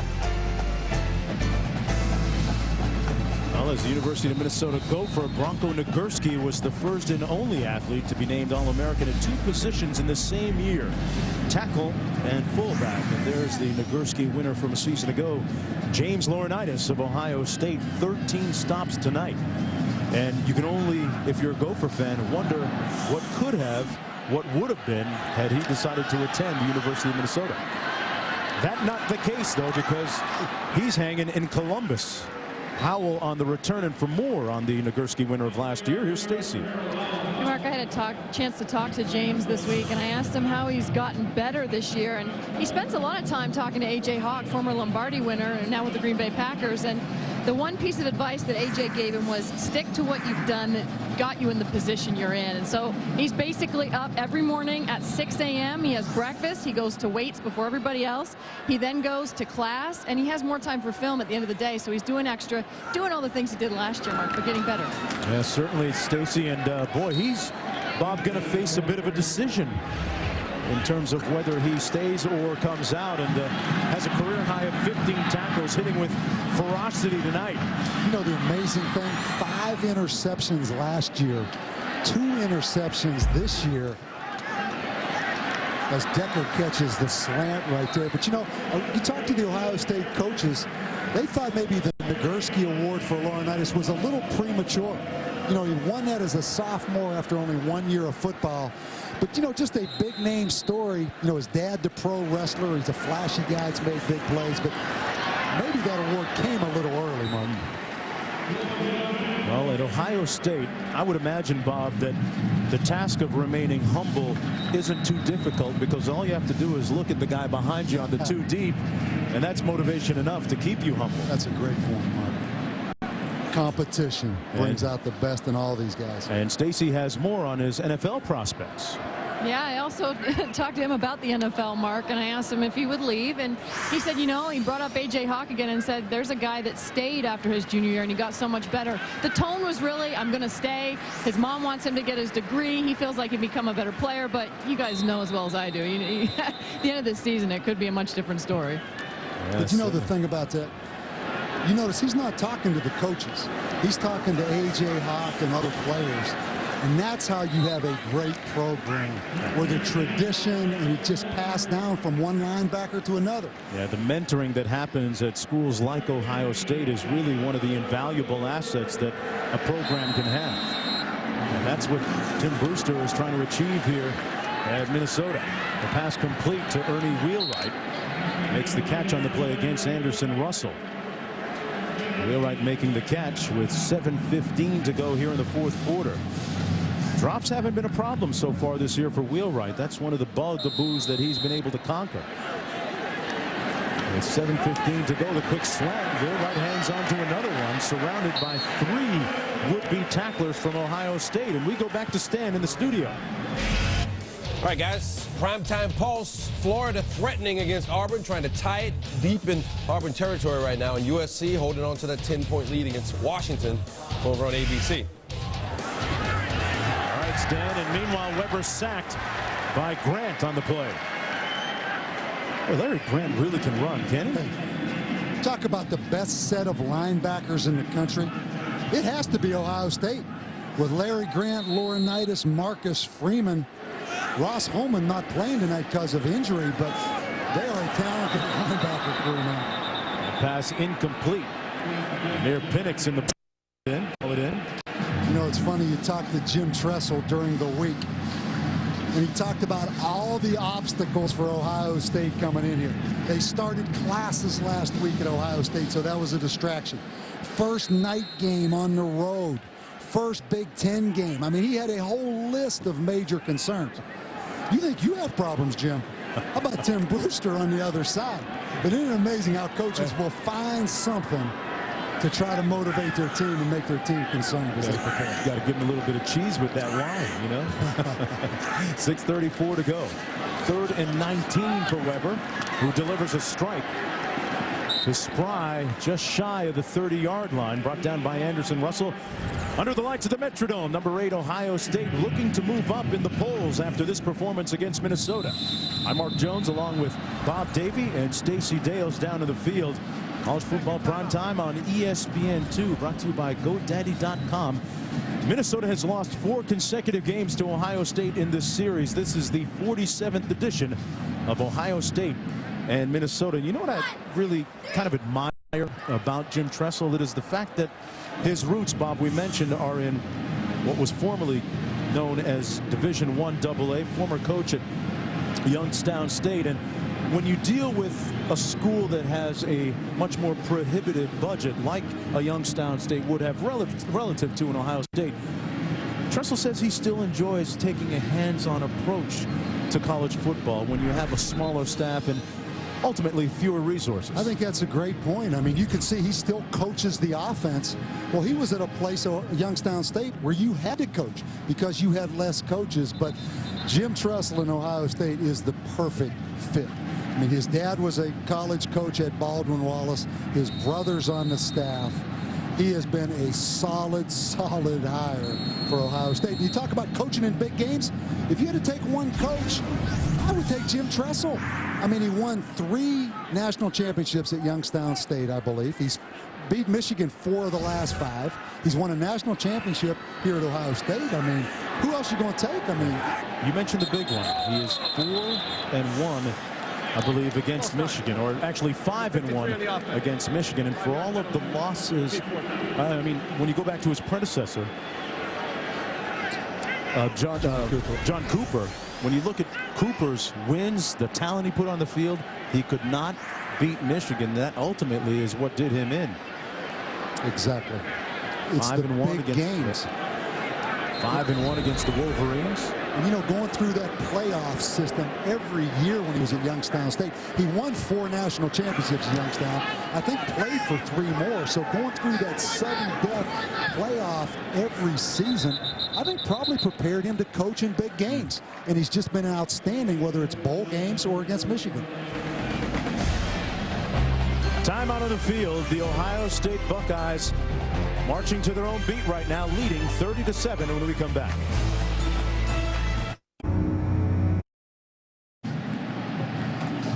Welcome back, everybody, to Minneapolis College Football Prime Time, presented by GoDaddy.com.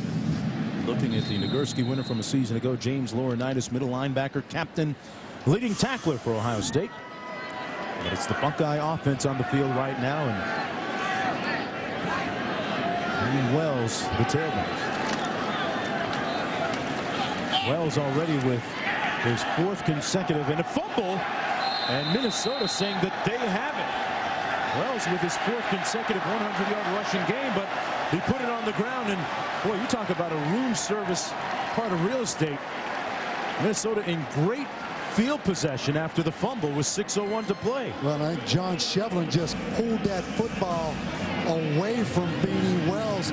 John Shevlin, number 46. Let's go ahead and take a look at it right now. Little surprised Beanie Wells is still in the football game. Yeah, Shevlin just wrestled that ball out of there. That's a great play. Mark, and how about Shevlin? You talk about injuries. This guy had 4 root canals in camp because he bit down on his mouthpiece too hard in a contact drill. Now, 4 root canals from biting down on your mouthpiece. Oh. 4. Oh. Vicodin, please. On the run, this is Penix, and you can tell that he's not himself. He wasn't able to cut the way that he usually does. Grant makes the stop. Let's go back to Stan for an update on Auburn, Florida. All right, guys, Florida trying to make some moves. Tim Tebow going play action up top to Percy Harvin. What a catch. Down to the 6-yard line, and then it's good to have a quarterback as big as Tebow when you get into the red zone. He punches it in himself. Quentin Groves out of the game right now for Auburn, and they're all tied up.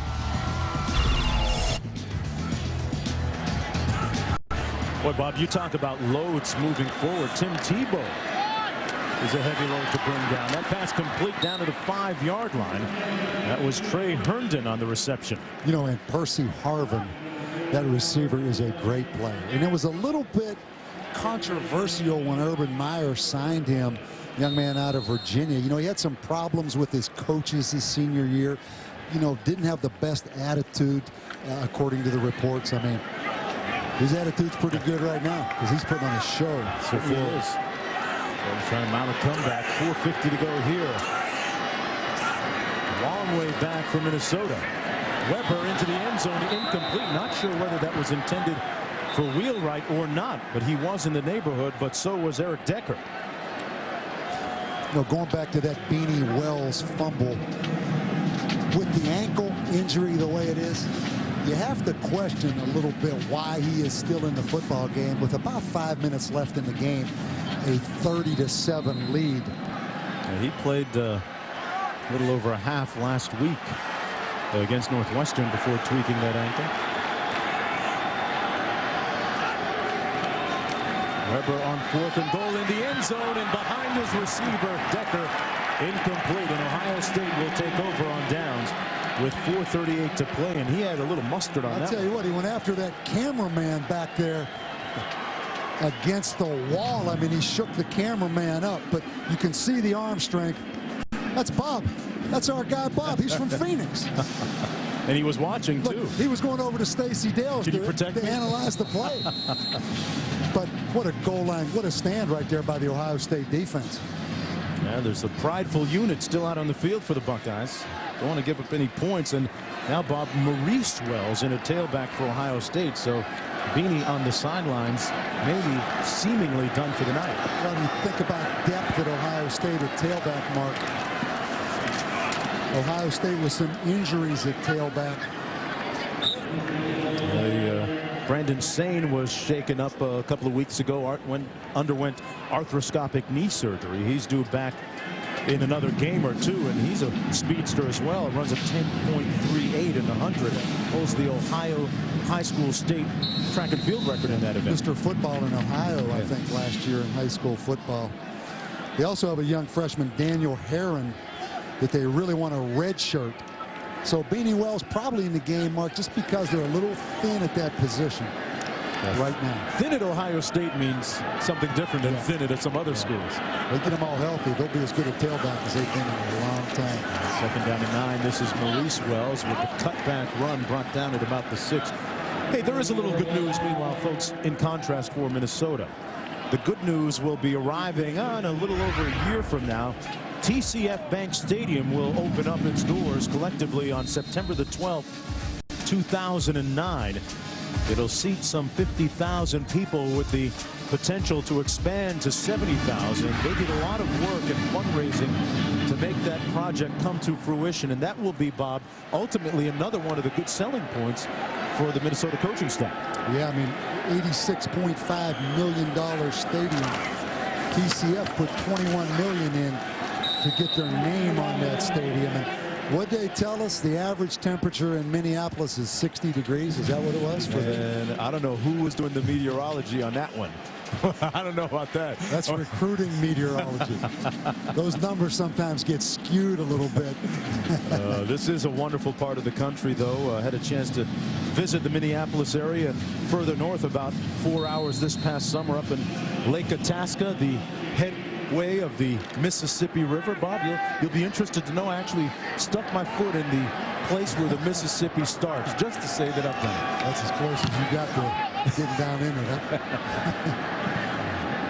Those family reunions are great. My in-laws. Back to our Who Am I alumni question. I attended Ohio State in 1933 as a track athlete, set 3 world records, and tied a 4th of Big Ten meet in 1935. My greatest achievement was in the 36 Olympics, and I became the first American to win 4 gold medals in a single Olympics. Who am I? Jesse Owens with one of the more compelling and dramatic performances ever in the shadows of Hitler's Germany. And somebody that knows about track and field, Harry Butch Reynolds, the speed coordinator. That's why they're fast at Ohio State. They have a speed coach. Jay Thomas in now at tailback for Minnesota. The pass complete to Eric Decker.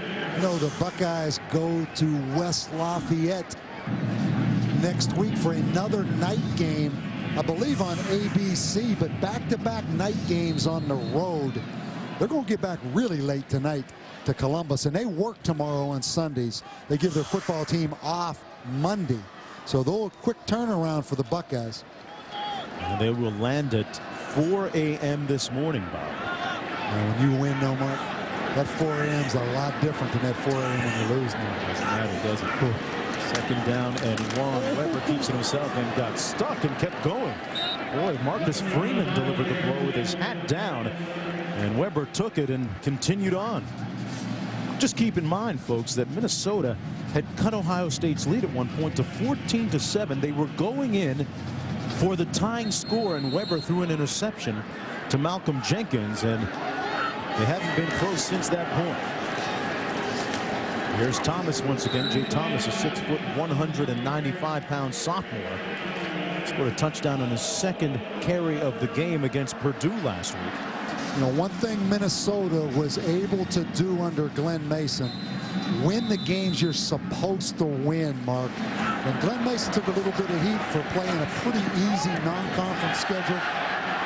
Another interception by the Buckeyes, Bob. Meanwhile, that's Grant doing it this time and getting his best Petey Wells on right now. Wow. Ducking, juking, and making a little bit of magic out there. Late game magic. It's a nice run back by a linebacker. Great run by the junior college transfer. First junior college player Jim Tressel has ever recruited at Ohio State. Mark, and watches. I mean, that is a great catch right there. Look at this. 1, 2, 3.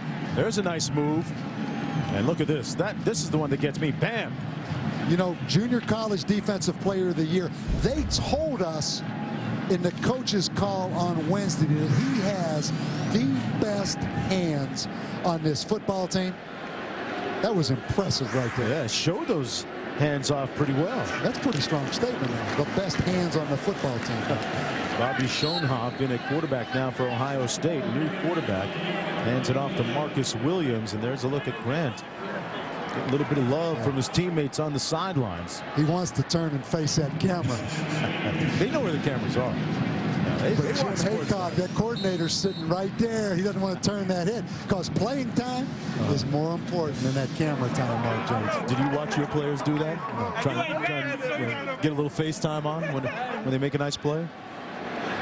I know that's hard to explain to you that playing time is more important than camera time because you value the latter, but priorities. I know.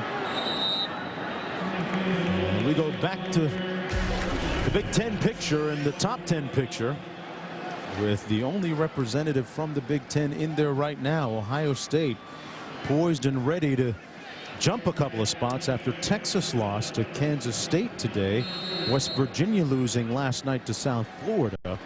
And Auburn in a battle with Florida right now. Oklahoma losing to Colorado. Boy, you got to feel good for that Colorado program and Coach Hawkins. That's a huge win at home. Kicked the field goal on the last play of the game to beat Oklahoma. Another off tackle run. And that will be the end of the game. The Ohio State Buckeyes improve to 5-0 overall on the season. And 2-0 in conference play, and looming large for them, a showdown next week under the lights against Purdue in West Lafayette. 30-7 the final score. Up next on ESPN2 College Football Scoreboard. For more on this game, tune over to ESPN News. This has been a presentation of ESPN, the worldwide leader in sports. For Bob, Stacy, and our entire gang, I'm Mark Jones. Good night from Minneapolis. Right now, back to Stan and the College Football Scoreboard.